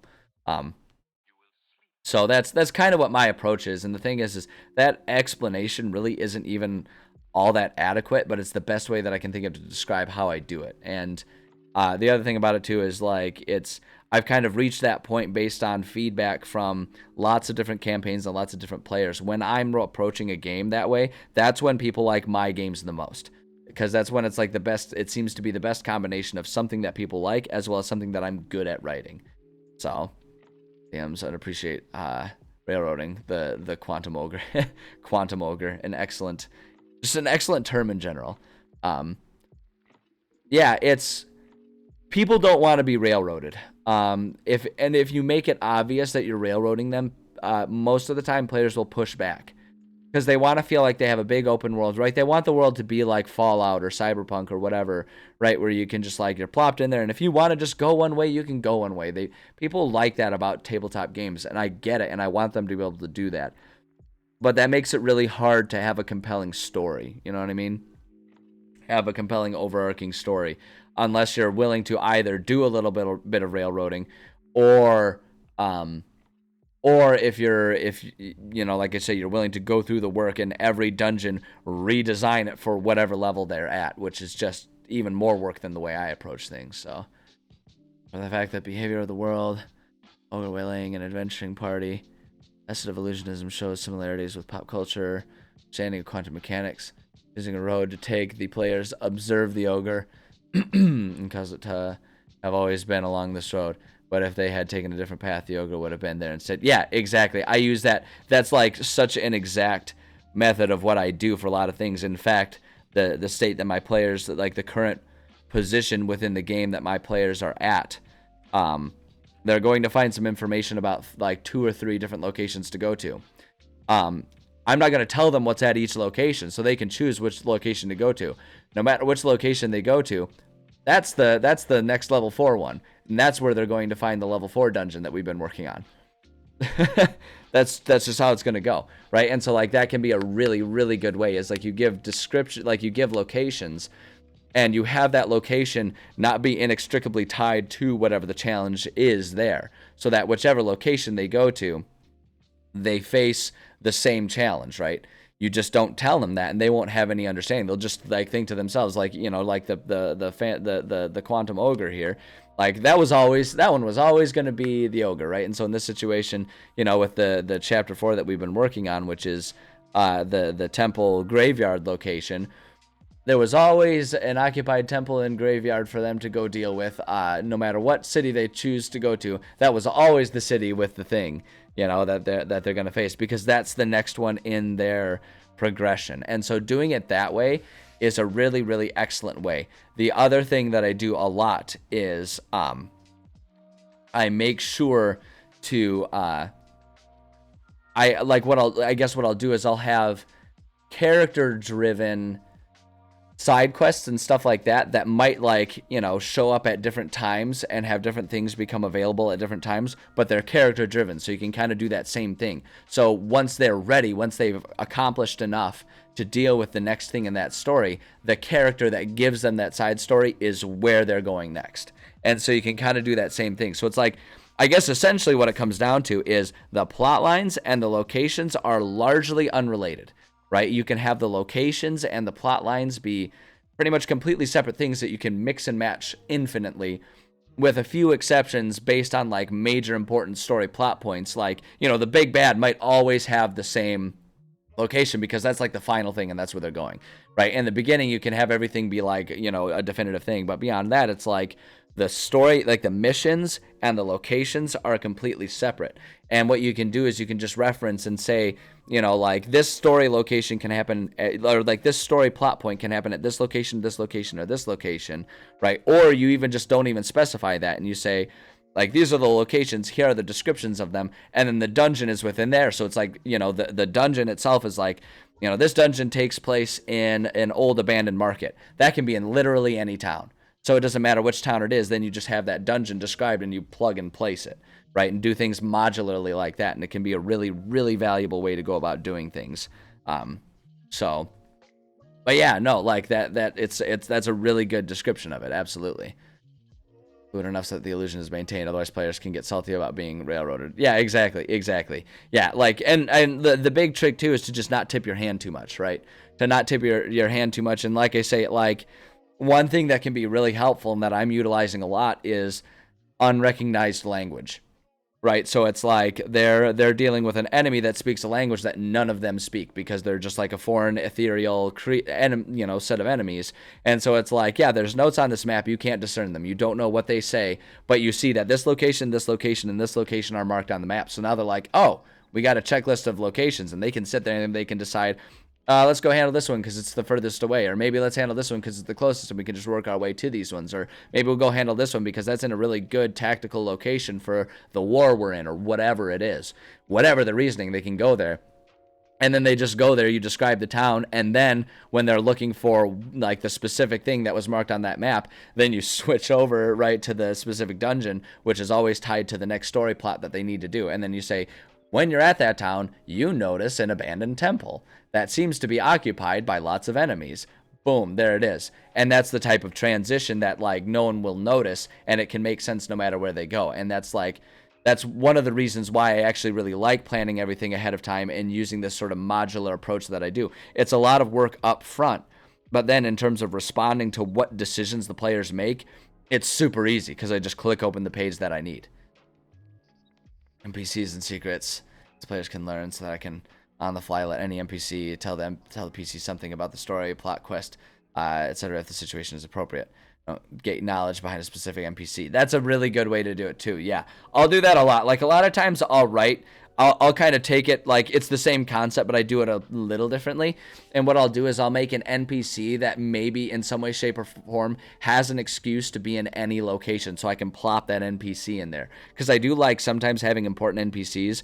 Mostly the reason I do that is because my players, I know that if I don't give them important NPCs, they will make important NPCs out of nobody, and then I've got more work to try and catch up, right? Because they'll suddenly be like, oh, look at this random shopkeeper. I want to know everything about your history. I want to know what you're doing. I want to know what's important in your life. I want to understand all this valuable stuff. I want you to be part of our best friend group, and I want to watch you and get to know you as you and your wife have babies, and I want to help you raise your kids and be your uncle, and I want to do everything, right? Like, it's like they get so involved in these random characters. So I'm like, you know what?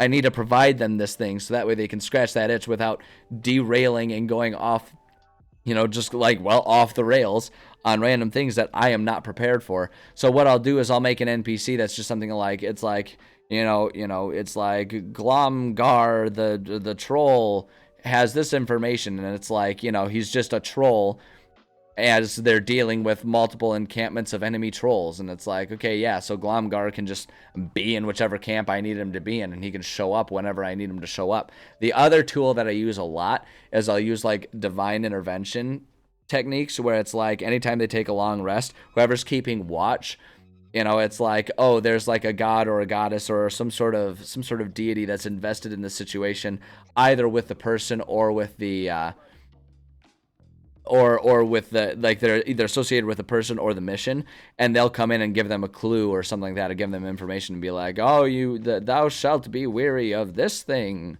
thou shalt go north, and just kind of give them that. And then players are like, oh wow, we just got divine intervention. And it's like, that one's a little more obvious that I'm like feeding them information, but the flip side of it is like, if you do it well enough, they're kind of like, oh, okay, so this is going to give us some more clues to add some complexity. If you have it be something that's like maybe a little parallel to what they're doing, it can feel more like I'm giving them options, and now it's up to them to choose which part of the sandbox. Like, if you do it right, it expands the sandbox rather than narrowing it by doing those things. Dreams and premonitions, yep, exactly. Same basic idea.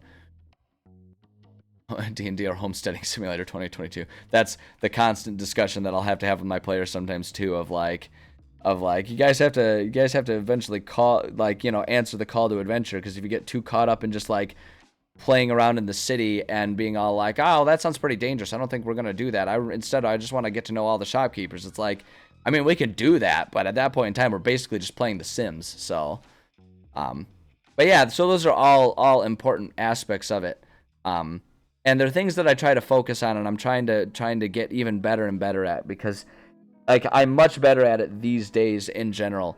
But there have definitely been times in the past when I have not excelled at that, and it's been a challenge. And like the lesson that I always learn is, you either have to, like, if you get too specific and too like focused and you force players to go in different ways, you're going to end up in frustration in one way, shape, or form. You're either going to be frustrated because you constantly have to rewrite everything, because your players are constantly derailroading because your railroad tracks are too tight, too narrow, right? And so they're constantly derailing because they just can't stay on how narrow that path is. Or you frustrate your players by constantly having to say, you can't do that, there's nothing there. I mean, there are times when you just have to be able to do that. Like, you have to be willing to just kind of have the meta discussion with your players, like, there's nothing to do there, you can't go there, right? And it's like, and I'll do that with my players sometimes, where I'm just like, guys, I'm going to be honest with you, there's nothing here. Like, this, I cannot express to you enough that there's nothing important here. And a lot of times the way I'll do that is I'll make sure and frame it the way that's usually true, and that I don't think I'm making this clear. This player has nothing to offer you, right? Like, I'll do that with NPCs when my players do get obsessed with an NPC. They'll be like, oh, I want to roll a charisma check on this guy to try and get information. They roll like a 14, and I'm like, yeah, he doesn't really know anything. And they'll sit there and be like, oh man, he's got secrets and I need to do better than that. And like, I'll tell everyone, I'll be like, okay, hold on, pump the brakes here. A 14 was more than enough to get all the information that this guy had. This guy just does not have information. You guys are barking up the wrong tree right now. And like, I'll just tell people that kind of stuff. And like, as long as you don't do it too often, and as long as there's like another pathway, a lot of times the other thing I'll do is, if they're on the right track, like if they split off and another group of players or something is on the right track, I'll be like, okay, this is like not, go talk to them. You're wasting time right now. And just like, and I'll do that to kind of head off the frustration of them spending too much time on this one character. Or alternatively, you can always be like, yeah, this random stranger that you pulled off the side of the road, he knows everything. Wow, you did it. Right? But I always find that that can actually be more jarring because that always feels a little too convenient to players sometimes. So it's like, you know, but it's all a balance that you have to figure out as a DM. And that's one of the most challenging parts. Like one of the fun parts about being a DM, but it's also one of the most challenging parts is trying to like strike that balance of yes and versus sometimes just telling them in a meta sense like, no, that's not, no. Going bowling with the guardrails up. Eventually the ball gets to the end after bouncing back and forth quite a bit. Instead of a more strict railroad. That's a really good analogy. I like that one. I will probably shamelessly steal that from you. I really like that one. That's a really good way to phrase it. It's like, you know, there are limits. There are invisible walls, right? Or in bowling sense, there are walls that will keep you penned in, but you can wander and work your way there, and eventually you'll get there. And sometimes you'll be more successful than others, depending on how straight down the pathway you figure things out. But yeah, I like that one. I like that analogy a lot. That's a really good one.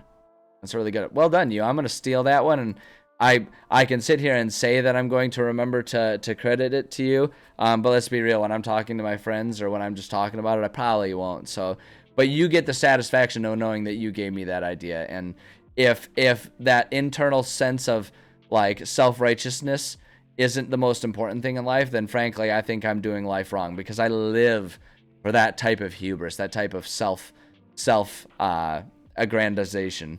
Right? Is that a word? Did I use it right? I'm going to assume it was, because Shakespeare made up words, and I can too. Subtly implying I'm as good as Shakespeare. And validated on the internet. It's always like a hope of mine to make everyone feel genuinely appreciated and validated on the internet, because the internet is so full of everyone being dicks to each other that if I can change that narrative a little bit and be positive towards other people and tell other people when they're doing things good and say like, you keep doing what you're doing good, then that's a good day right there. It's a good day right there, because the world is full of so many people that are so ready to just tear each other down. And don't get me wrong, some people deserve to be torn down depending on what their take is, right? But as a general rule, it's like those people are covered. There are plenty of people willing to be buttheads to each other. I want to try and be not a butthead, but like a butt cushion to make it soft for you to sit on, which is enjoyable. I don't know, I really kind of strayed with that analogy right there, but you know what I'm saying. The homebrew challenges tend to be the most chill and wholesome. You know, I'm glad I get to contribute to that. And I find that to be true also because the basic premise of a homebrew channel is that you're like, I acknowledge the rules, but it's a game and we can do what we want. So like inherently there's going to be this like sense of like, we could just have fun the way we want to have fun about it. So I think it's pretty natural that ends up happening, because if you go to one that discusses the rules as written, it's like, oh boy, all you're gonna find is people arguing about the grammar and the syntax of how this rule is written, and it's like, golly, that's exhausting. Especially when the whole opening of the D&D game is all like, you should follow these rules or don't. Whatever's the most fun, that's what you should do. Literally one of the first things they say in the rule book.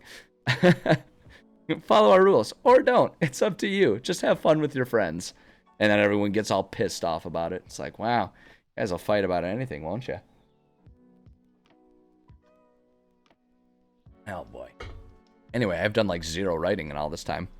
I don't know, though. It's fun to have these conversations. I like these conversations. That's why I do the streaming. If I had these fun conversations, I wouldn't stream it, right?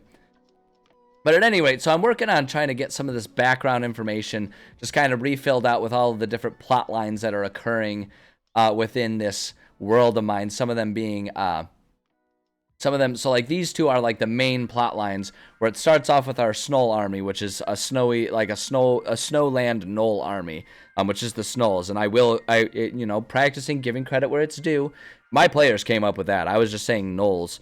And one of them said Snolls, and I was like, I'm disappointed that I've been working on snow environment Gnolls for weeks before we started this campaign, and I wasn't the one who came up with that pun.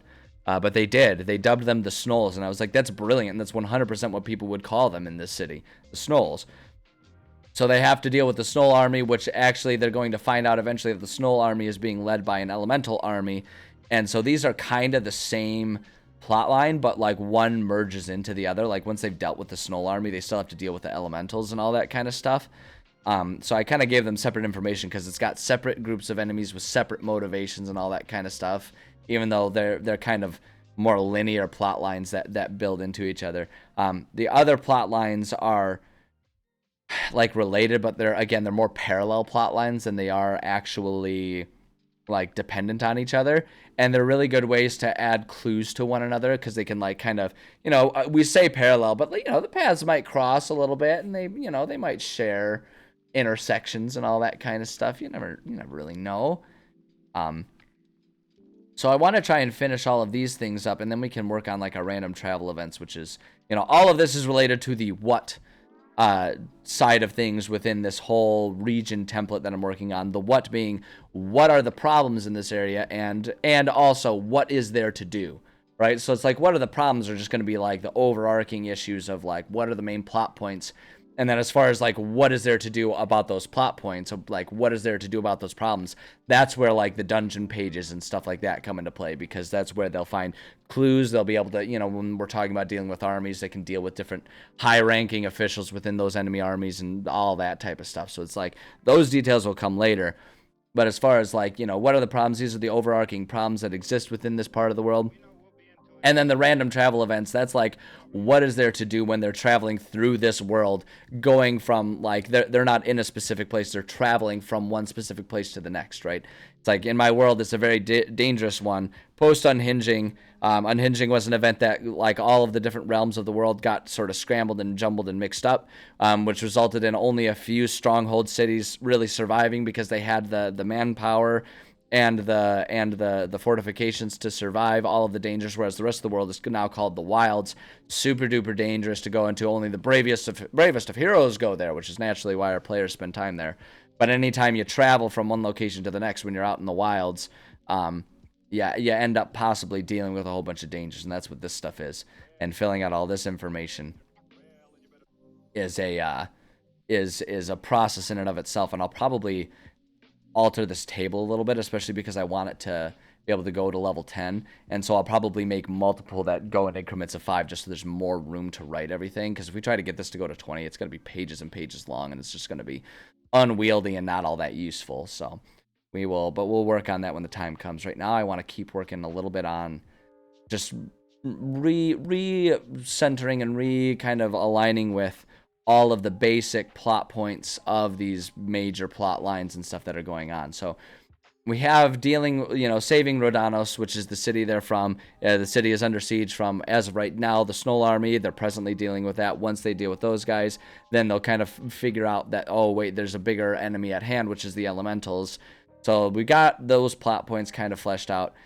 So now there's healing the land, which is sort of an parallel thing that actually is very, like, taking care of this one will kind of take care of this. So in a way, this is even a higher order magnitude plot point. But it's one that's not, like, as pressing or urgent to the people. Because the situation with Rhodanos is most of the world, right, the unhinging happened, and then things slowly started to recover as things sort of gravitated, like all the different magical energies and the different creatures and stuff like that either died off, or the energy started to migrate back into their original planes of existence through tears that, like, slowly close as, like, whatever magic spewed out of them, whatever magical radiation spewed out, kind of that energy slowly seeps back in. Rhodanos is in an area that's operating a little differently because the rips in between realms were so massive and so like traumatic to the land that it's actually causing an inversion. And so, like, the magical energies from the mortal realm and the realm of pandemonium are actually sort of inverting, and so things are getting worse. And so, like, there's this overarching thing that needs to be done, which is to find a way to stop this inversion, like reverse that process. And so dealing with these guys is part of that, because the elementals are kind of encouraging that. They're kind of encouraging that to sort of reshape and terraform the land to a way they want it. Book Trials and Treasures. Fantastic travel encounter methodology with lots of provided encounter tables. Yeah, no, there's definitely lots of resources. The reason that I make my own is for a couple reasons. One, just so that it kind of matches the way I build my worlds, right? So it's all kind of cohesive with it. And two, I like doing it. It's fun for me to try and think about random encounter stuff that they want to do. That's the thing that I can't stress enough. There are so many ways to take shortcuts and not have to be spending as much time writing as I do. If you find all this type of stuff tedious, and you find it gets in the way of your D&D experience, then don't do things the way I do it. I do it the way I do it because I was a world builder before I ever got into D&D. I just like creating and writing worlds. That's my hobby. And D&D is just a way for me to share my hobby with my friends. So for me, doing these types of things, like, yeah, there's tons of tables that will make these things so much easier and so much faster without you having to do the manual work. But I like doing the work, so I do it anyway. That's what I like doing. It gives me a sense of satisfaction to start with this empty table and fill it in how I want it, and how it makes sense in my world and all that kind of stuff. Like when I go homebrew with my world, I go homebrew with my world. But yeah, there are tons of awesome resources that already exist. And so if you're someone who, like, if time is a limitation, or if you just don't like doing that, then yeah, don't reinvent the wheel. There's plenty of people that have all kinds of stuff. I just like crafting my own wheels. I like reinventing them all day long, right? That's what I like to do. It's like some people could just like buy an already made car, but some people prefer to take, the shell of a car and build it up to make it exactly the way they like to do it. And it's like that's me with world building. I just like to build my world to being exactly what I want it to be. That's what the hobby is. That's what the creative outlet is for me. And this is just a way, doing D&D is just a way for me to share it with my friends, because I like my friends and I like sharing things with them. They're cool people. And they have fun with these games. But at any rate, yeah, so healing the land, that's the next sort of thing to work with here. And so I want to just start using my template to kind of fill these things in here. And like I say, we kind of go through the who, what, where, when, why of each aspect of everything that I write. So that way I have like every bit of detail kind of covered. And when we need to compile all of the who bits for, one faction or one person or anything like that, that's where the encyclopedia over here comes in, right? We have our foes and friends, we have our factions, we have our races, right? Depending on what level we're talking about, we can compile every bit of detail that comes into here. We can compile all those things into there. So that's where these things come into play. But right now, I just want to keep working on this Atlas section, so that way it's like the things specific to this campaign that I'm doing, because I want to make sure everything is still in order as we're playing this campaign, and I want to make sure I'm not falling too far behind, because I get distracted writing too much stuff that isn't going to come up in the immediate future of the campaign. But so who... For our story plot line, rough cliff notes here, who is the source of this threat or problem, right? So healing the land, is there individuals, is there factions? Also, who is in opposition to these threats or problems? Enemies of the villains, allies to the players, all that kind of stuff. This is where we can put those information. This is a much more abstract one, so the who is going to be kind of abstract in and of itself. But I have some ideas on basically what I want to write here. So basically the who for this one is... say this problem isn't inherently caused by any individual or group of people. The problem is simply the result of natural events that have happened and are continuing to happen to the players. And I keep hitting the numbers. My fingers are a little clumsy today. To the people of the area. The closest to an antagonist in this situation are the elemental creatures, who are happy to let the inversion of the two planes in this area continue, the means to their end of eradicating all other creatures that are around. Boom. So it's like they're not really like causing the problem, but they're certainly not helping it. How's it going, Crafty Kaiju? Good to see you. I really like that. I really like your handle, Crafty Kaiju. That's a good one. That's a good one. Makes me think of Jurassic Park. Clever girl. All right. So yeah. So the who for that one is really just pretty simple. What will be the result of this danger if it's ignored, right? So we're obviously like the who, what, where, when, why are pretty specific to what we're writing here. So what will be the result if it's not handled? If this problem isn't taken care of, eventually, not only will this area yeah, no, that's just, that's where my mind goes. Like a crafty. Can you imagine like the level of intelligence that like the Jurassic Park the intelligence of Jurassic Park raptors or something like that for something the size of the Empire State Building? Oh my god, we'd be screwed. I like it for a plot point. Like the format for writing a plot. Thank you. Yeah, so these are sort of like the templates of stuff that I've written up. And if you're gonna ask, because so many people have been asking lately if I make these templates available, I presently don't, but not because I don't want to. It's because I have not ever had time in my life to figure out how to share them. But it is on my to-do list, because a lot of people have been saying they really like sort of what I've done for the templates that I use for myself, and that they would love to have them. And I'm like, man, more tools out there to make more better DMs so that I can have an increased opportunity to be a player instead of a DM for the rest of my life. I will absolutely share that. So one of these days I will eventually figure out a good way to make these just accessible to anyone who wants them. I know a whole bunch of possible ideas. I just got to figure out what's going to be the best format to reach the most people is really what it is, because I don't want to make it something that like is prohibitory in terms of what software you have or what subscriptions you have and all that kind of stuff. Oh yeah. I don't regret the busyness of my life. It just, it means that it takes time for me to add new projects to it.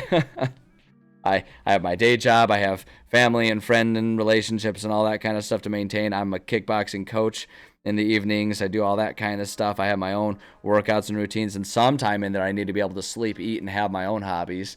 So it's like, oh boy, I burn the candle at both ends. I'm well aware that that's how I operate. But I do it because I choose that. I choose all that. Otherwise, I sit around, feel useless, and end up getting depressed. So this is the way to be for me. But yeah, so let's see here. So if this problem isn't taken care of, eventually, not only will this area be destroyed as the material realm and pandemonium invert, but this inversion will continue to spread eternally until the realms have completely shifted places. Once the inversion is complete, the resulting planes will be indiscernible. Let autocorrect handle that one. Let spell check handle that one. The resulting planes will be indiscernible from their current iterations, but the process is destructive and will destroy existing life as it goes, which is obviously a problematic thing when we're talking about survival. I have 2 40-hour-a-week jobs. Yeah. Once you start getting into projects, it can be hard. It can be hard to not let them take over your life, especially if you're, super invested in them. If you really like the projects, if you're having a lot of fun with them, it can be hard to not do it because you just don't want to reduce the hours. That's just how it is. you know. And so, like I say, I've just kind of learned to know that that's how I live my life and work with it. Because if I don't do that, it's you know, it's a much worse life experience for me when I'm sitting idle than when I'm sitting too busy. Too busy. The preferred thing is to be the right amount of busy, but who can ever figure that balance out exactly right? So I always tilt towards being too busy versus not being busy enough, because that's just what keeps me overall happier. Okay, so where are the main locations relevant to this threat? Main bases, points of strategic interest, locations of helpful people or things. So what we'll say for this one, I don't have all of the specific detailed places. I don't even necessarily want to do that. But we'll just go ahead and put the epicenter of the inversion is deep within the Shadowwood Forest, where multiple realms intersect in a constant tumultuous storm of magical energy and chaos. There are of Choas. Chaos, there it is. Energy and chaos. There are also multiple smaller locations of trouble that alone wouldn't be the source of this inter-realm inversion, but are serving to increase the problem that currently exists. So I'm not going to put in detailed places yet, because a lot of that's going to depend on exactly what places I decide to do, because I don't have the whole thing perfectly mapped out. Like, literally, I don't have the whole campaign perfectly mapped out, and a lot of it's going to depend on sort of what diversity of dungeons and stuff I want to make sure I'm providing for my players. That'll kind of impact where I plant things. Also, I have some ideas for some places, but those will probably be best served for like other missions and stuff like that. So I'm not going to put any detailed locations here, but there'll be plenty of opportunities to put more detailed locations and put that information elsewhere in the writing of everything. So having blasted so much work than I imagine, though. It always is. It always is. You always start a project thinking like, oh yeah, this will be great. And then like your passion and attention to detail will take you so much deeper into it, and you're like, and I wasn't expecting this, but at this point in time I've thought of it, and I can't just half-ass it. I gotta commit now. And then you're just, you know, you're really in deep at that point in time. Let's see. When does this threat become relevant? From the get-go? Do enemies need more time or strength? Does something trigger this threat? So this one is kind of a unique one. There's nothing specifically in order for this one, because, in fact, when it comes to the direct campaign as we're running it, this isn't even necessarily what their end goal is going to be.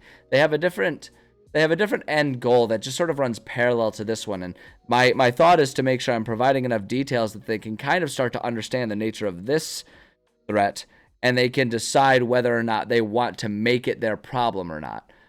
So as far as like, when does it become relevant? I think the thing about this one is this threat is always relevant, and there are always things to learn and to do about the threat throughout the campaign. It runs parallel to everything that's going on and serves as a more big picture perspective of the smaller threats that they have to deal with.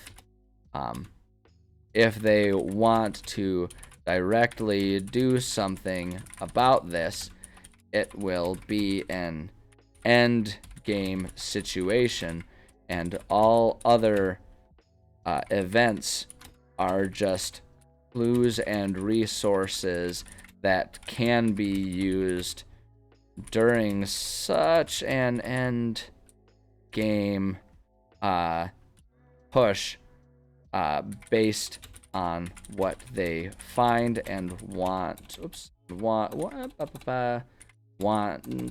to do with it. So it's just like there's no specific set of missions or anything they need to do. It's more so they just need to like the more information they find, the better they can be with all of that. Yeah, Kitty is presently, she's fast asleep, and the blanket she's on kind of camouflages her. But if you look at you can kind of see that pillow that's upright. She's right next to the pillow, like right in front of it, right kind of between the pillow and the armrest there. But yeah, that's Cat Cam. A lot of times she'll come over and she'll like hang out with us on the desk. She'll sit on my lap or whatever. And so when she's closer, it's a bit more charismatic to have Cat Cam. But it's getting colder around here, so she likes to spend a lot of time snuggled up with all the blankets and pillows on the couch and stuff like that. So she's hiding over there. Leela is she's being quite literally a background character to the stream, because the couch, the perspective of the couch is that it's like kind of right. Oh, it's right over, like kind of this direction. You can see I'm pointing at, there's the armchair. You can see that armchair also in the Cat Cam. You know, it's like, here's my hand. So I don't know. Anyway, more description than anyone really needed. But yeah, that's what's up with the second camera. It can be a bit more charismatic at other times. But the camera was added too as a bonus for everyone helping me reach affiliate way back when that happened. That was sort of the reward for the goal. As now it is, if we end up with 10 subscribers, we will add in a segment at the end of streams where I will give Kitty a couple treats on Cat Cam. So that way y'all can be happy about the fact that your support has essentially turned into you guys giving her little treats, and she's super cute when she eats treats because she's a cat. And every animal is adorable when they're eating treats. They get so happy about them, and they make them little crunch noises and stuff. So, you know, just trying to find ways to express my gratitude and give you guys bonuses for all the support that you give me, and all that kind of stuff. Because I don't know. It just always feels weird to accept all that support without making it, you know, worth your guys' while too. But I don't know. Anyway, I deleted that before I reread it, and that's not helpful to us. Blobfish is never adorable, even when it gets feet. I will, in Blobfish's defense, it looks much less blobby when it's not, when it hasn't like liquefied due to being pulled out of the depths that it's usually in. Because the reason it turns into a blob is because it's usually at much deeper depths, and so the pressure, typically speaking, will hold it in shape much better, and it looks kind of just like a normal old deep sea fish. But then when it gets pulled up, like, because there isn't that pressure holding it together, the thing just kind of melts. So it's really when we look at pictures of blobfish, we're looking at the results of our torturous insistence upon bringing it to our world rather than going to its world. How mean of us. I don't know if I would describe the fish as cute. It depends on your perspective, I suppose. I feel like it's, you know, those deep sea creatures, they tend to have a kind of a fierce monster look to them. But also that might just be lack of exposure, because they just look really alien to us, because we just don't, you know, we don't really see things from that depth very often. So they kind of, you know, they just look kind of weird and alien to us. So, I don't know. In defense of the blobfish, that'll be my dissertation. In defense of the blobfish, an investigation on the word cute. in defense of the blobfish, colon, analyzing the term cute and what it means. I suppose that's what it means is what analyzing it is. So it's kind of a redundant title. But you know what? At this point in time, everything's ridiculous anyway, so we might as well lean into it. Anyway, why? So what is the history or motivation of the people causing the threat? So in this situation here, are no motivations here.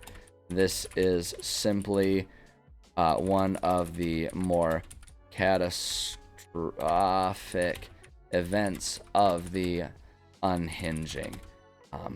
So hold on, I need to capitalize the unhinging. It's like a discrete event, makes it kind of more of a proper noun here. One of the more catastrophic events of the unhinging. It is tragic and has the potential to make things even more tragic, but It also isn't anyone's fault.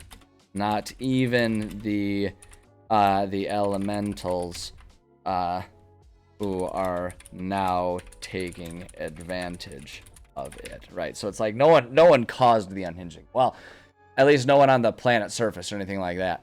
And so it's like no one caused the unhinging, as you know, within any of the planes around Zeoria, the world that this all takes place in. No one caused it. But now people are making the decision to whether or not they want to fix it, whether or not they want to make it worse, whether they use it to their advantage, all that kind of stuff, right? So it's like the event itself was just a neutral event. It's like a hurricane. A hurricane isn't evil. A hurricane is a natural event, right? It's up to people whether they choose to rebuild or loot after it. You know, it's that kind of situation. So blobfish is kind of adorable when it's deep in the ocean. See, there you go. You were so harsh on the blobfish. I feel like depending on your personal aesthetics, some people might find the blobby version of the blobfish to be kind of cute in and of itself, right? It's got that sad big nose look to it, anything like that. But really, it's just kind of a cruel, ghoulish misrepresentation of what the creatures actually look like. Like I say, all because us in our arrogance, we catch them and bring them up as opposed to leaving them down or setting up our labs at the bottom of the ocean. I say it's high time we get with the program and really make ourselves a nice raptor situation. We all know it's going to go just fine. It would never go wrong, right? I don't care what the video game said. I don't care what happened in BioShock. It was fiction. Nothing would ever go wrong about us setting up a lab deep in the ocean so we can study those creatures on their terms rather than our terms. Already that premise is flawed, though, because us existing down there in their habitat would be changing things, right? So it's like, is it ever really possible to truly study something without having an influence on it, right? Because, like, isn't the act of observing something an influence? I mean, isn't that what we're discussing all the time when we ask about trees falling in forests and all that stuff? Doesn't just the simple act of observing something change the nature of it? I mean, I know we found that to be true with some things in physics, right? Where it's like observing something in one way or another, or just observing something at all can change the way some things act as far as whether it's a particle or a wave and all that kind of stuff. And people way smarter than me get it better than I do. But, you know, like, isn't the whole premise of existence that observing it changes it? Sure changes us.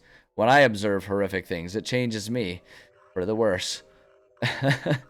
Not that I make a habit of observing horrific things. I mean, no, who hasn't spent the odd day or two, you know, on those weird subreddits just with that weird morbid fascination? Who hasn't watched a NASCAR race kind of secretly hoping that there was going to be a big old crash? You know what I mean?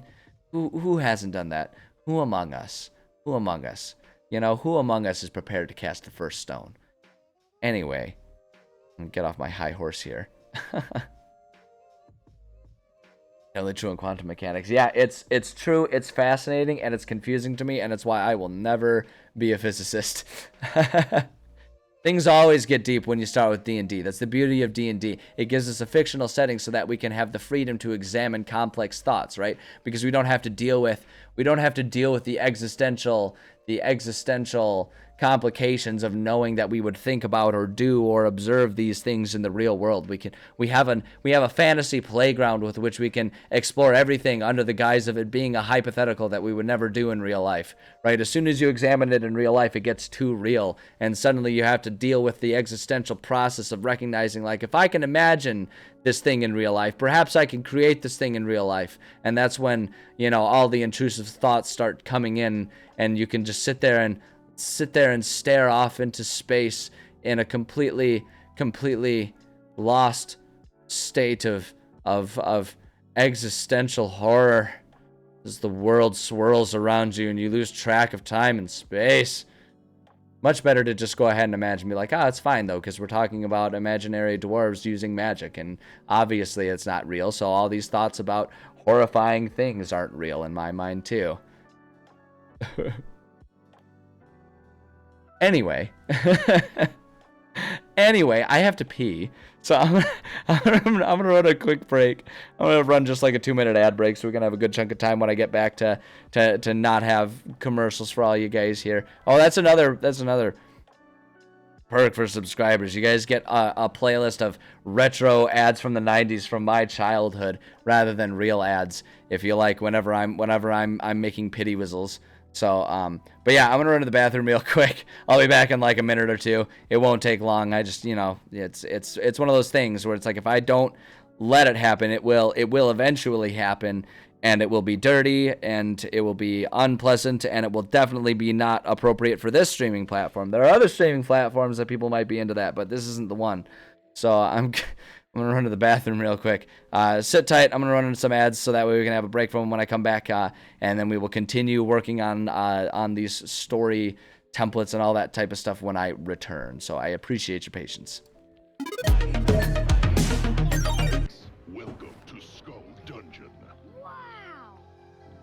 Mighty Max. Smasher, get up! Your brain donor is here. Me want brain. No way, slime face. Whoa! Watch out for that first step. It's not over, Mighty Max. Will Max get fried? His fate is in your hands. Mighty Max, Mighty Max. You can collect all his adventure sets, each sold separately. Mighty Max figure included from Mattel.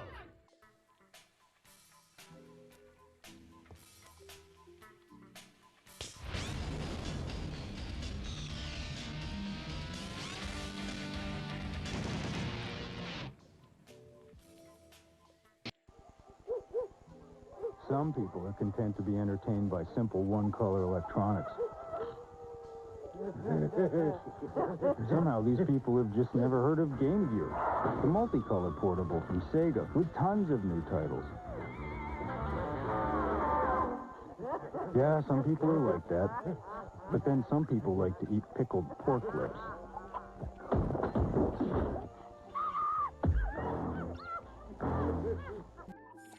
Face it, you're either on one end of a Nerf weapon or the other.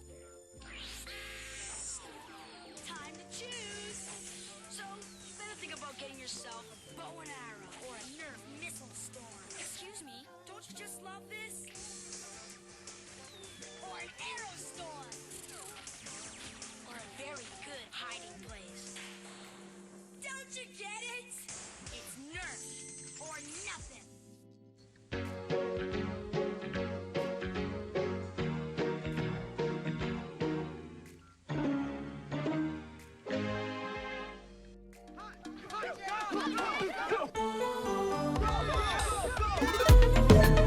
Alrighty. I appreciate your patience. My bladder is feeling much better, as am I. So, alright. We left off, you know, we had a mini existential crisis, which is fine. I have about 3 of them a week, so we can just kind of check one off. Maybe I'll try and induce a couple more today and just take care of it early on this week so we can just have like a nice, innocent, relaxed rest of the week. We'll see. I don't know. We'll see how the day goes. Well, okay, so let's see. So we talked a lot about this sort of healing the land overarching story mission, so to speak. And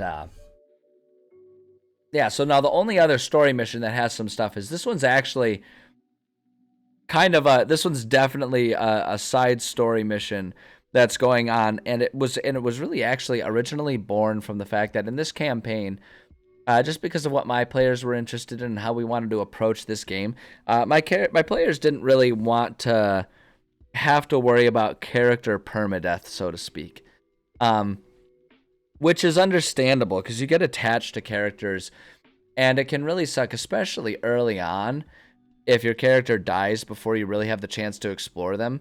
And it's like, well, you know, what do you do? Because if there's no threat of character death, then combat really, like, the lack of permadeath threat really can undercut the intensity of, like, combat situations, you know? Like, if you know that you're never going to have to worry about losing your character in any situation, it can really kind of undercut the sense of urgency during any of these combats that, you know, players might face. So I wanted to try and find a way, because I totally respect where they're coming from, not wanting character permadeath. And honestly, as a DM, there's a certain relief that comes with that, because like with them just outright saying that and saying that we'd want a game that operates that way, because there's always that, especially if it's going to be the first time you off a character, right? There's always that sense of risk involved. There's always a sense of risk involved with like letting that happen. Like, how are they going to take it? You know, how's that going to go? Then, you know, there's the other factors of like, where do you go after that? How do you fold in a new character? How is that going to change the dynamics of everything? It can be a really heavy thing to have to pursue. So wanting to avoid that made a lot of sense to me, and I respected that. So I kind of created this situation where if a character dies, their soul basically gets intercepted by another deity that lives in this area, who's trying to build her own undead army, right? And so it's the deity Hel, and her trying to sort of build her own undead army around here, but doing it discreetly. And so she'll kind of like cuts a deal with people. She's like, you owe me a favor, but I'll help you return to life. And so it's kind of this thing where it's like the more they die, the more indentured to her they become. And so just that's kind of what this is. And I wanted to try and turn that into a bit something more. So it felt a little less like, oh, that's convenient, right? A little less immersion breaking. And so I've kind of transformed this thing that into being just sort of another side story of something else that's happening that they may or may not interact with. So, Renstorm Grip, good to see you. Same old's going on with me. You want to know what's up? My spirits. I'm having a good day today. So hopefully that's true for everyone else. Hopefully that's true for you too. Thank you for asking. I appreciate it. But yeah, so that's kind of what this whole thing is about. And it's sort of like a side thing, and the way I kind of, it's a little shoehorned in.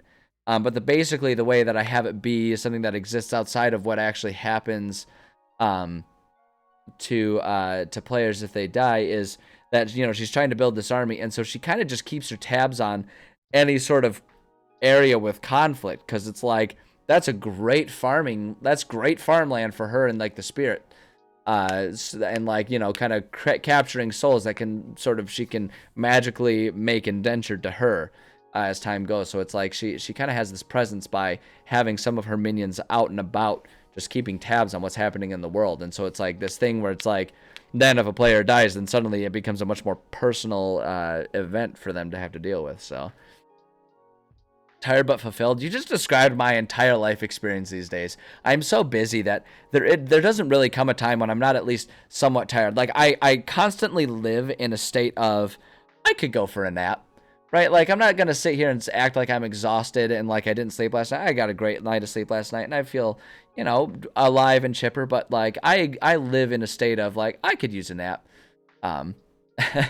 Because as you say, I always have other things going on, but you know what? That's a perfectly fine state to be in. We were talking about that earlier, where it's like, you know what?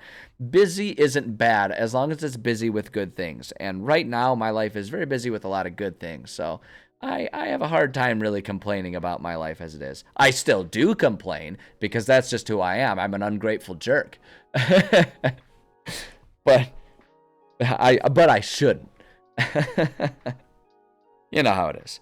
I feel like complaining is just like, I feel like the thing about it is the way humor presently is today, like the current style of humor is to be sort of like cynical and complainy with it. Like that's just what humor does, or at least that's what my humor does. And people who know me recognize that like when I complain, I'm usually not actually complaining. Like there's a very different, there are two different types of complaints for me. There's the oh, I'm just making light of a situation, but ultimately I'm pretty happy type of complaining. And then there's the I am pissed off and I am tired of being pissed off type of complaining that I have. The most common version of me actually complaining about things is anytime I talk about any other driver.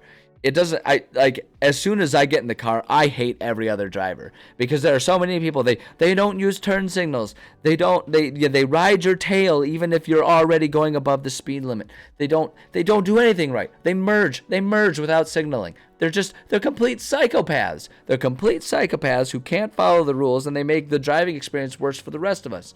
And they deserve to be the brunt of my wrath. And I stand by that. Like even right now, like I'm saying it half jokingly, but you hear me in the car, I can complain about drivers to no end. And here's the thing. See now, and here I'm going. I found my soapbox, and you know what? I'm not even gonna pretend I'm not standing on my soapbox here. But here's the thing. Here's the thing, and here's why bad drivers really get me going, right? Here's why that pisses me off, right? And this and if I'm talking about you, like if you're kind of sheepishly sitting there like, oh, I'm not a great driver, be better, okay? And here's why. Here's why no one gets to get away with being a bad driver. Nobody gets to get away with being a bad driver. And the reason why is because the goddamn rules of driving are written on the road as you're driving. They have lines that tell you where to stay. They have arrows that tell you which ways you can and can't go. They have signs that tell you how fast you're allowed to go. They have blinking, flashing lights that tell you when it's your turn to go. There's no reason to be a bad driver. There's no reason. All you have to do is follow the rules that are literally written on the road as you're driving, and people still get it wrong, and it drives me insane. Sorry. Okay. Rant over. The soapbox. The soapbox. I am tucking it away. I am tucking it away. Joke about problems in a good way. You know, we use humor. There's a very real side to the concept of I laugh so I don't cry, right? It's like we use humor as a coping mechanism for the things that aren't great, right? And so that's why I feel like that's why that sort of cynical humor is such a popular thing, because whether it's honest or humorous, it's a good way for us to deal with problems both large and small. 1000% agree about bad drivers, right? Seriously, like there's no excuse. There's no excuse. It drives me insane. Because like I like I was almost a year ago now, I was in an accident, 100% not my fault, and that's not even me covering for it. We were driving on the freeway and it was heavy traffic, so I was going slow and leaving a lot of distance between myself and the guy in front, because not only was there heavy traffic, but it was bad weather. It was icy conditions. So I left a lot of room between me and the person in front of me on the freeway. Traffic was already slow, but I left extra room because I knew I wouldn't be able to stop properly. And sure enough, the person in front of me had to slam on their brakes for this, that, or the other reason. I don't know how far ahead of me the line went, but I saw that and I was like, oh shit. And I hit my brakes and I felt my anti-locks going nuts there. But I had plenty of room that I could stop before the person in front of me. But I knew as soon as I had to hit my brakes, I knew it was going to happen. I knew it was going to happen because the person behind me was riding my tail the whole way because they were mad at how slow it was going, and I'm sure they saw the space in front of me and they were like, why isn't that guy going faster? So the person rear-ended me, and the beautiful part about it is there was a certain amount of karma involved. No one was hurt. No one had to be carted away in an ambulance or anything. They slowed down enough that no one was hurt, but because my car was a bit bigger than them. I don't drive like a full-blown big, large SUV. I can't afford that gas, right? But my car it's like a crossover type of SUV.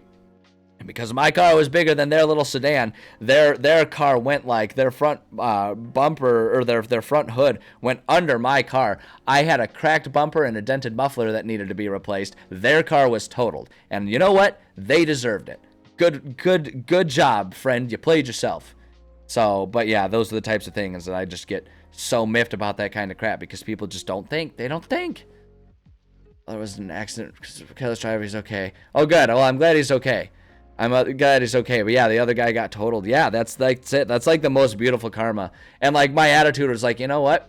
Bygones. I won't continue to be angry about them, despite these occasional rants about it. Like, I'm not angry at that person in general. It's more so like bad drivers at large that I will always be angry at. But I'm like, you know what? Bygones be bygones.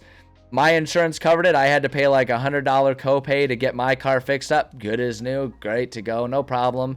You know, they were able to fix things up. There's still a couple, paint chips that are on like my back hatch, because they didn't need to replace that thing, but the bumper getting dented kind of scraped off some paint. It's like, okay, maybe get that detailed out one of these days. But largely, my car was fine while their car was total. They got to go car shopping. So it's like, you know what?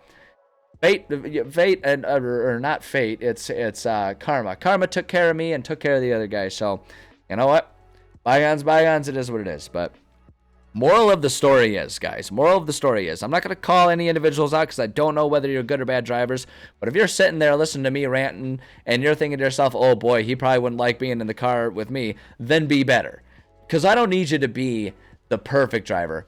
I just need you to be able to follow the roads and be predictable on the road, so that way everyone knows where you're going and everyone can be safe, because that is a big, heavy piece of machinery and it can kill people.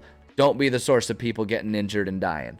You know, whether it's yourself or anyone else. Just, you know, treat driving as the responsibility that it is. It's not a privilege, it's a responsibility. You have to do it right.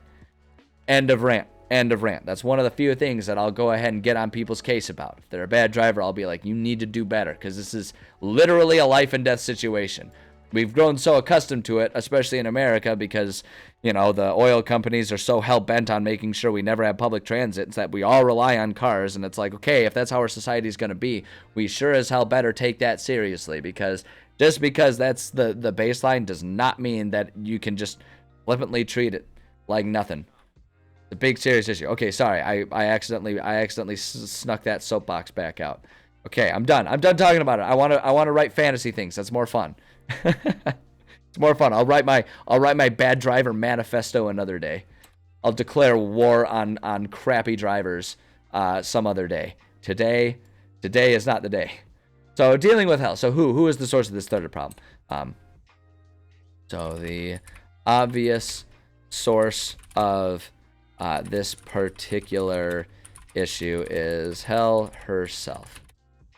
She's not actively destructive in this region, but she is an opportunist who will happily take advantage of everyone's biggest misfortune. There it is. Biggest misfortune, which is dying, of course. She won't hunt you down and kill you, but if you have value to her and you do die, she will absolutely intercept. What would intercept being? Is that intercepting and marking something with ink? I've intercepted you. Oh no, my clothes are covered in ink. This will never wash out. She'll absolutely intercept your soul and do what she can to bind you to her servitude. That's what she likes to do. That's what she do. That's what she do. That's what hell does. That's what hell does, baby. She's not, like, in her mind, she wouldn't consider herself malicious or evil. She's simply an opportunist. She notices an opportunity and she's like, hey, you know what? I'm not even the only one who's benefiting here.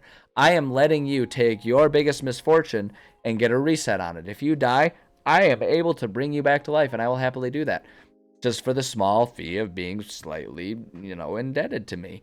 And like the way the mechanics, I actually have some mechanics written out for it. But mechanically, the way it works is like every time a character dies, she revives them, so to speak.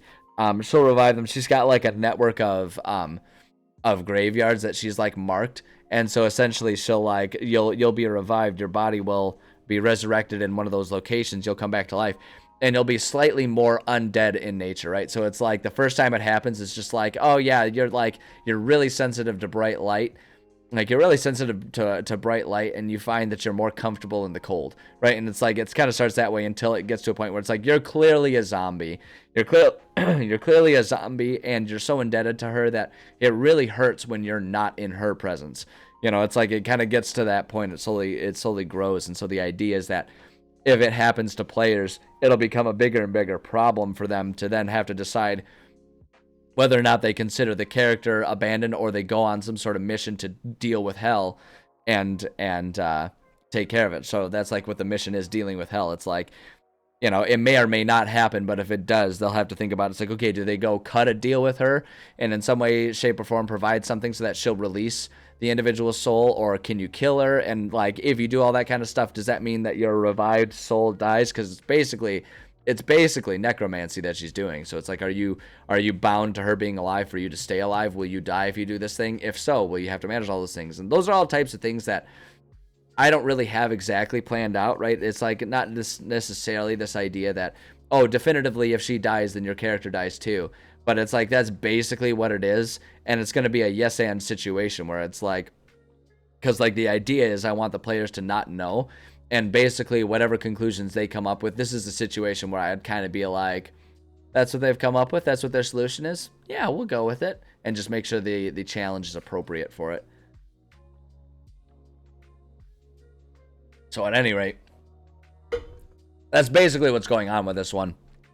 It's not a primary one, and in fact, if nobody dies, then it may not even be a relevant one, other than them just kind of vaguely being aware of this, because they'll encounter some of her other wards that are, again, you know, they just kind of go around and they keep their thumb on the pulse of what's happening in the world, because she's always on the hunt for other valuable people, particularly valuable like soldiers, right? Because she's looking for people who die so she can claim their spirits.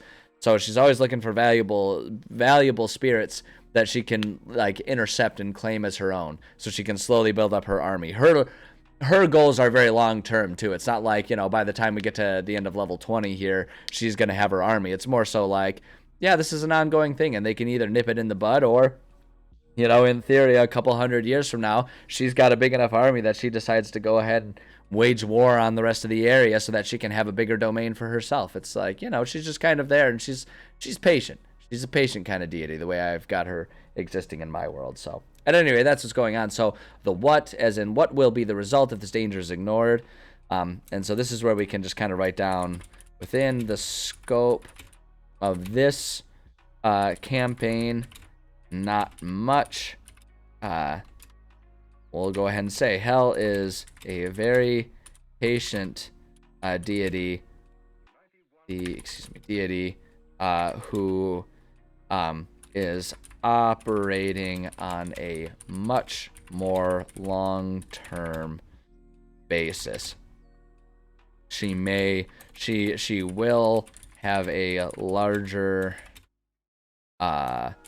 collection of wards by the end of the campaign, but she will still be a long way off from any sort of conquest as part of her actions. The only lasting effects would be if players allow themselves to become indebted to her and don't find any way to break this bond.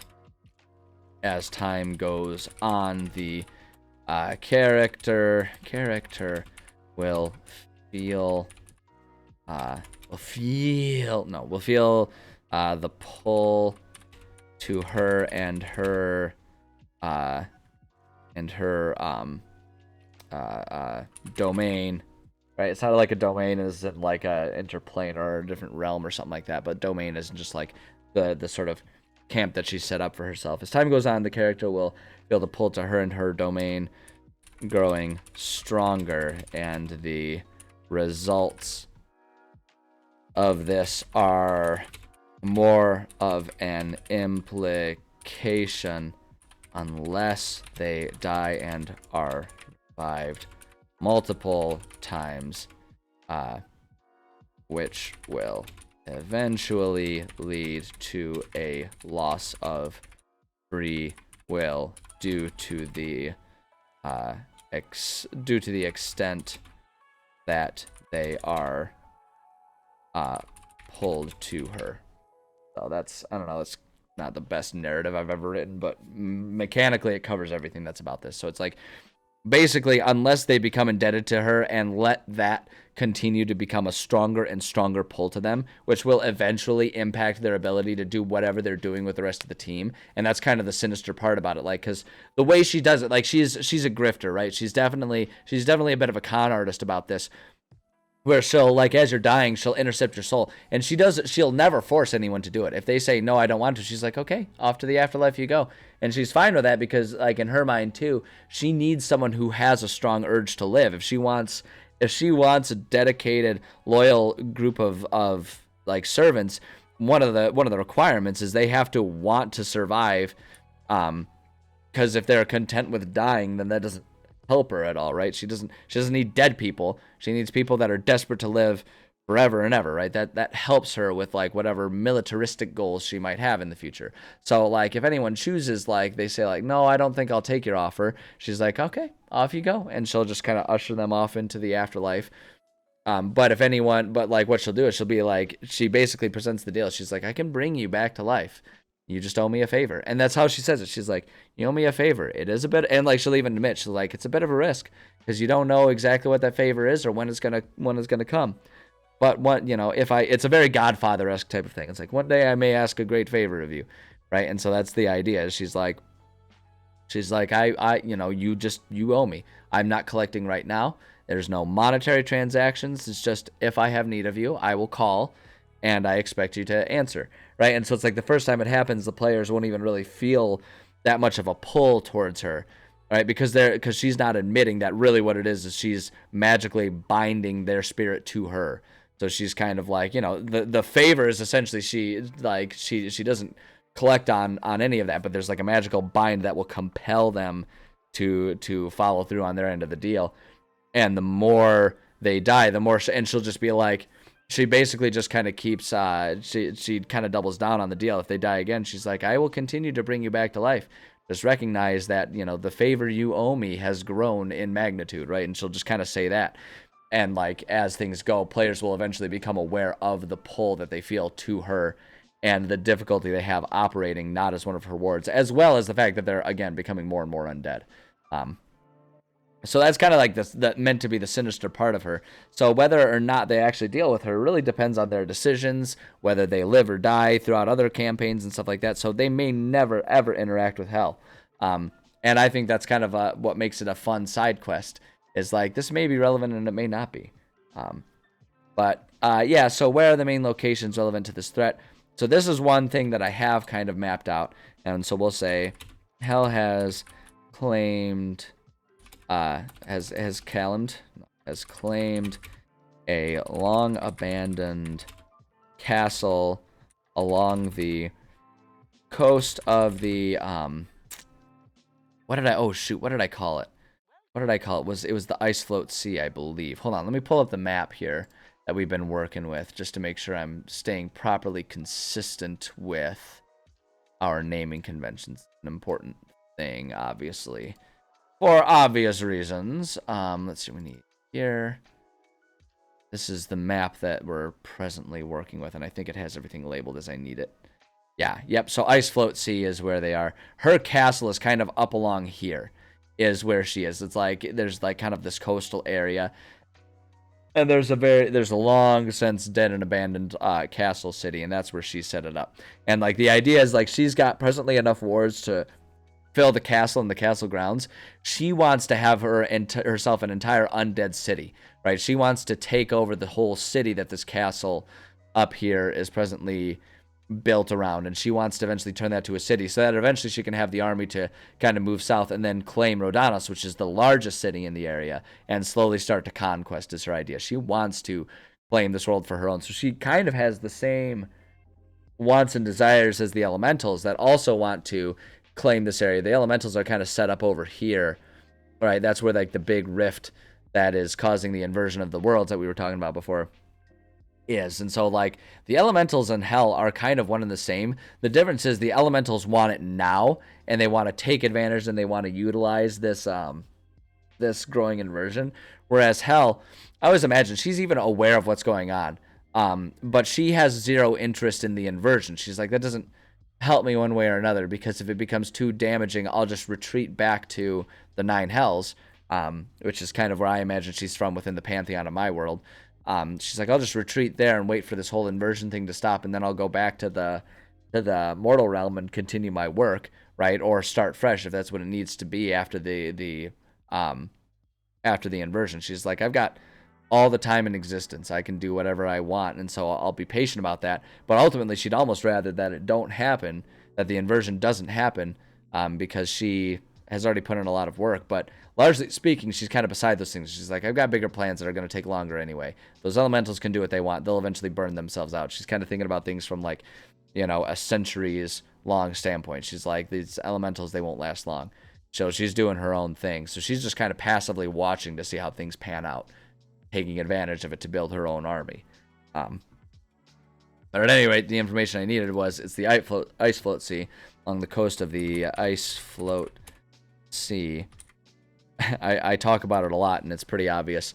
My World, they have very conventional naming approach, like not conventional. They have very practical naming conventions where things tend to, like especially like natural locations, tend to be named after what they look like. They're very descriptive, right? Ice float sea. It's a northern sea that has lots of icebergs and stuff that float around. The Shadowwood Forest. It's a very dark, shadowy forest. The Endless Hills. The largest grasslands area that has just rolling hills for hundreds and thousands of miles. It's called the Endless It's called the Endless Hills. The people of Zeoria are very practical in their naming conventions. But yeah, so Hela's claimed a long abandoned castle along the coast of the Ice Float Sea. Presently, she only occupies the castle along with her current collection of wards. She intends to eventually build her army and fill the entire city surrounding this castle, which will eventually lead to conquest throughout the world. But for now, she patiently waits in this castle with her small army, wanting only the most valuable souls and happy to wait centuries.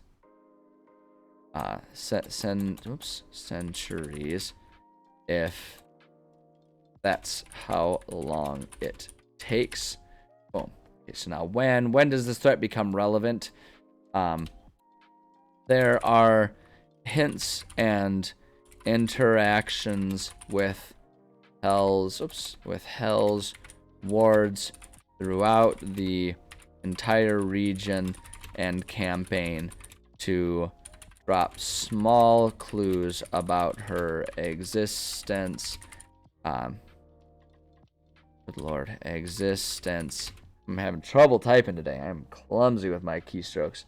All clues about her existence and goals, but there is little in the way of a clear picture from the outside. The most direct way to learn about this is for a player to die, at which point we begin the slow process of that character falling into her clutches. Actually confronting her will be intended to be a mid to late game event, as it will take time to find clues and hunt down where she is located, no matter how early they first hear of her. But if it, let's see how early they first hear of her. But it is possible to not encounter her until very late game, which would give players an experience advantage, explained mechanically as them having stronger, more fortified warrior souls, right? So it's like that's kind of like the explanation for why. So it's like I intend for this one to be like sort of a mid to late game type thing. So anywhere from level like, you know, maybe around level 12, anywhere from like level 10 to 15 is sort of the idea. And the idea is that, you know, like they, even if they had died at level 1, finding clues and understanding that like she actually exists in this world, rather than, because she keeps everything shrouded in mystery, right? So it's like when they have conversations with her, it's kind of in this gray misty like half mortal half afterlife purgatory type of place, right? And so learning that like she's actually someone who can be approached in the mortal realm will take time no matter what. And so like we'll be dropping hints that she exists throughout it. And so they can find her as early as like level 10 or 12. But the idea is also if they don't find and deal with her later on, she'll actually be pretty easy to deal with mechanically. And the idea is just that like, because they'll have experienced so much, they'll just have stronger, more experienced souls that make it easier to resist her and her wiles and her powers and all that kind of stuff. Because the other flip side of it too is one of the reasons why Hel is very patient is she didn't choose to be in this realm. She was displaced during the unhinging. She's just decided to make the best of it and sort of grow her power, and she's turned this disadvantage of having been ripped from her realm and weakened here into an advantage as a chance to grow and then maybe become like the goddess of this world or something like that is kind of what her vague ideas are. So she herself is weakened. She's not a powerful, all knowing, unbeatable god, right? And so it's like the idea is a strong, fortified, self-aware spirit like a character might have towards the end of a campaign would have a pretty easy time dealing with her, because she's relying on trickery to build her army up, because she can't build it by just pure force and power alone right now. So we got that. So the last one, the why. What is the history or the motivation of the people causing the threat? So we've kind of talked about this, so we're just going to write it down. Hel ultimately wants to turn the mortal realm into her own domain, where she is the all-powerful goddess. She is presently weakened, but she is patient and has a plan. She wants to build her own army and slowly take control of the mortal realm, so that she has an entire realm of her own, rather than being relegated to a small corner of the 9 hells that she, actually, hold on, 9 hells is a proper term here, of the 9 hells from which she came.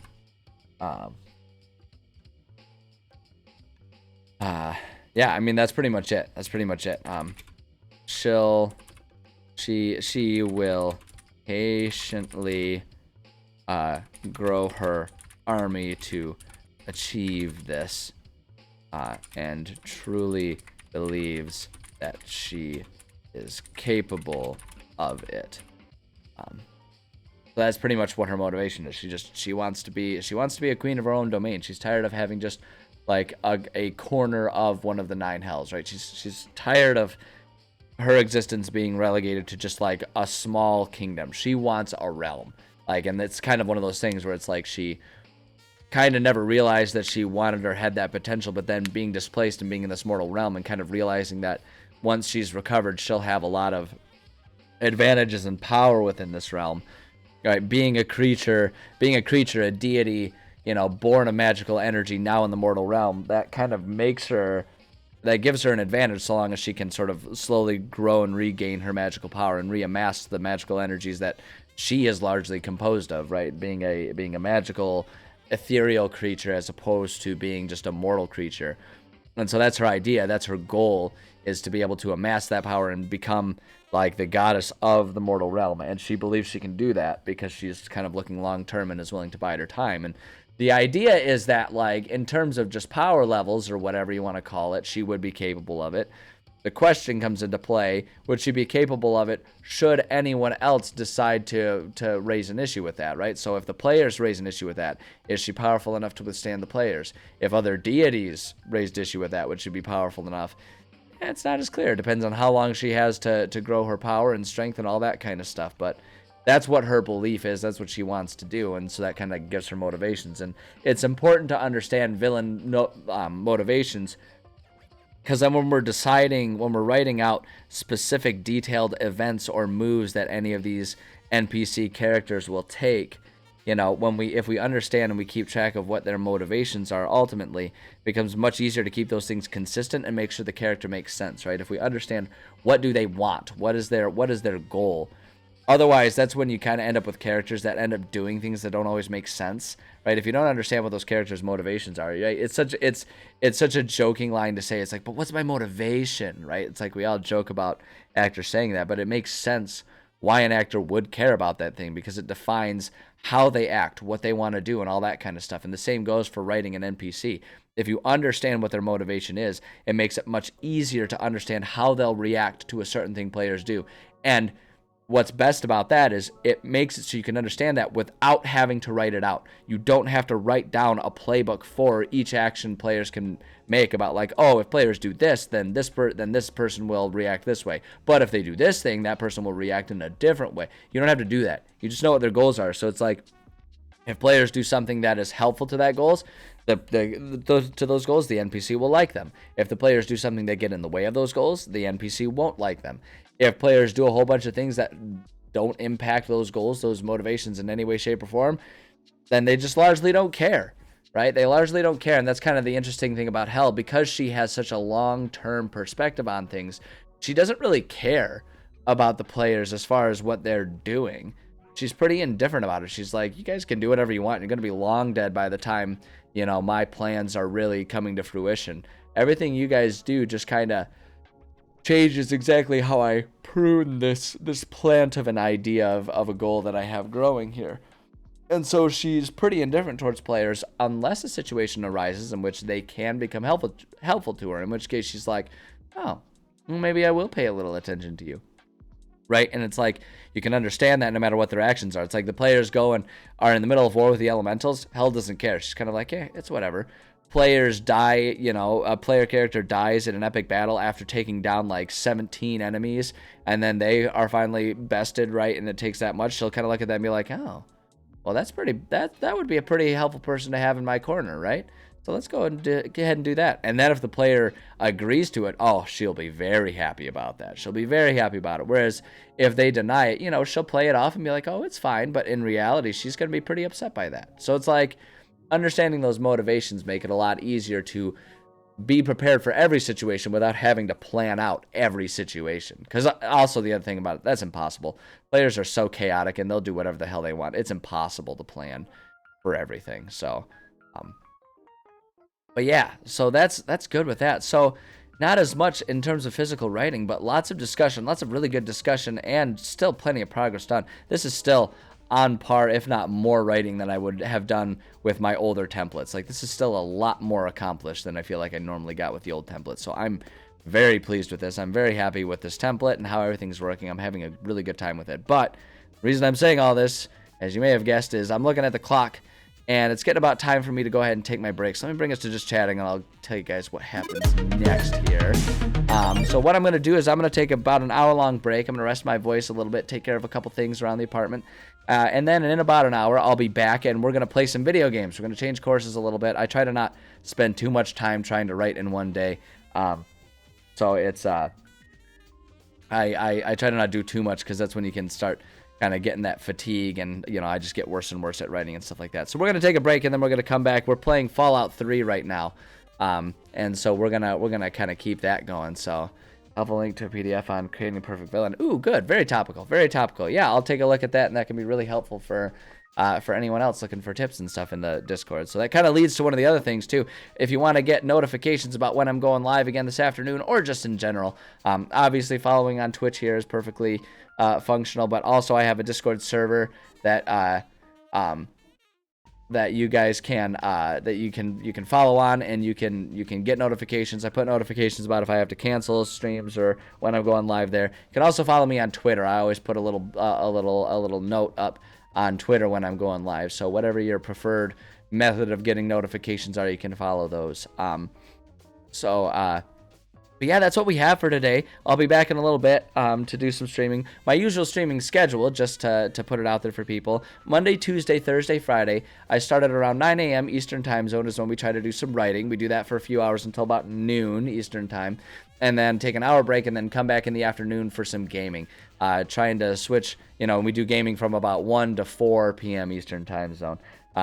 Trying to bounce between doing, because I have always like the series where I start at the beginning of the series and then play every game in succession in series. So right now that's Fallout. Trying to have that and bouncing between that and other just sort of one-off games to get a little bit of variety. Last week we just finished Stray, so I have to decide what I'm going to play as my other alternate game, but we'll worry about that when we get to tomorrow, because today we're going to play some Fallout. So that's the normal schedule. I will say, though, this week is going to be a little different. For my day job, I am going to be out of town on Thursday and Friday, so I won't be around to stream, unfortunately. Bums me out. I'm not super excited about the meetings I got to go be at, but I'm not going to be available. So I will be back tomorrow. If you can't come by this afternoon, I will be back tomorrow to do some more writing and some gaming. And then it won't be for another week that I'll be back, unfortunately. But I feel like that's going to get more and more common for the next month or two as we get closer to the holidays. This one's not holiday related, but it's going to be like that. So I'll just make sure I'm doing my best to let you guys know when I will and won't be around. But yeah, that's the current state of things as it is. So like I say, I'll take a break. And then we'll come back and do some gaming. But in the meantime, thank you guys for stopping by. Lots of really cool discussions today, as always. As always, I love the discussions that come up during these streams. It's so much fun. So much fun, whether they're on or off topic. I have a blast doing it. I really like doing this. So I appreciate you guys coming and hanging out with me. Hopefully y'all had a good time. And hopefully I'll see you in an hour. If not, hopefully I'll see you tomorrow. And if not, that's totally okay too. Just take care of yourselves. And I'm excited about when I get to see you next. So until then, I guess I'll catch you cats on the flip side. I'll see you this afternoon.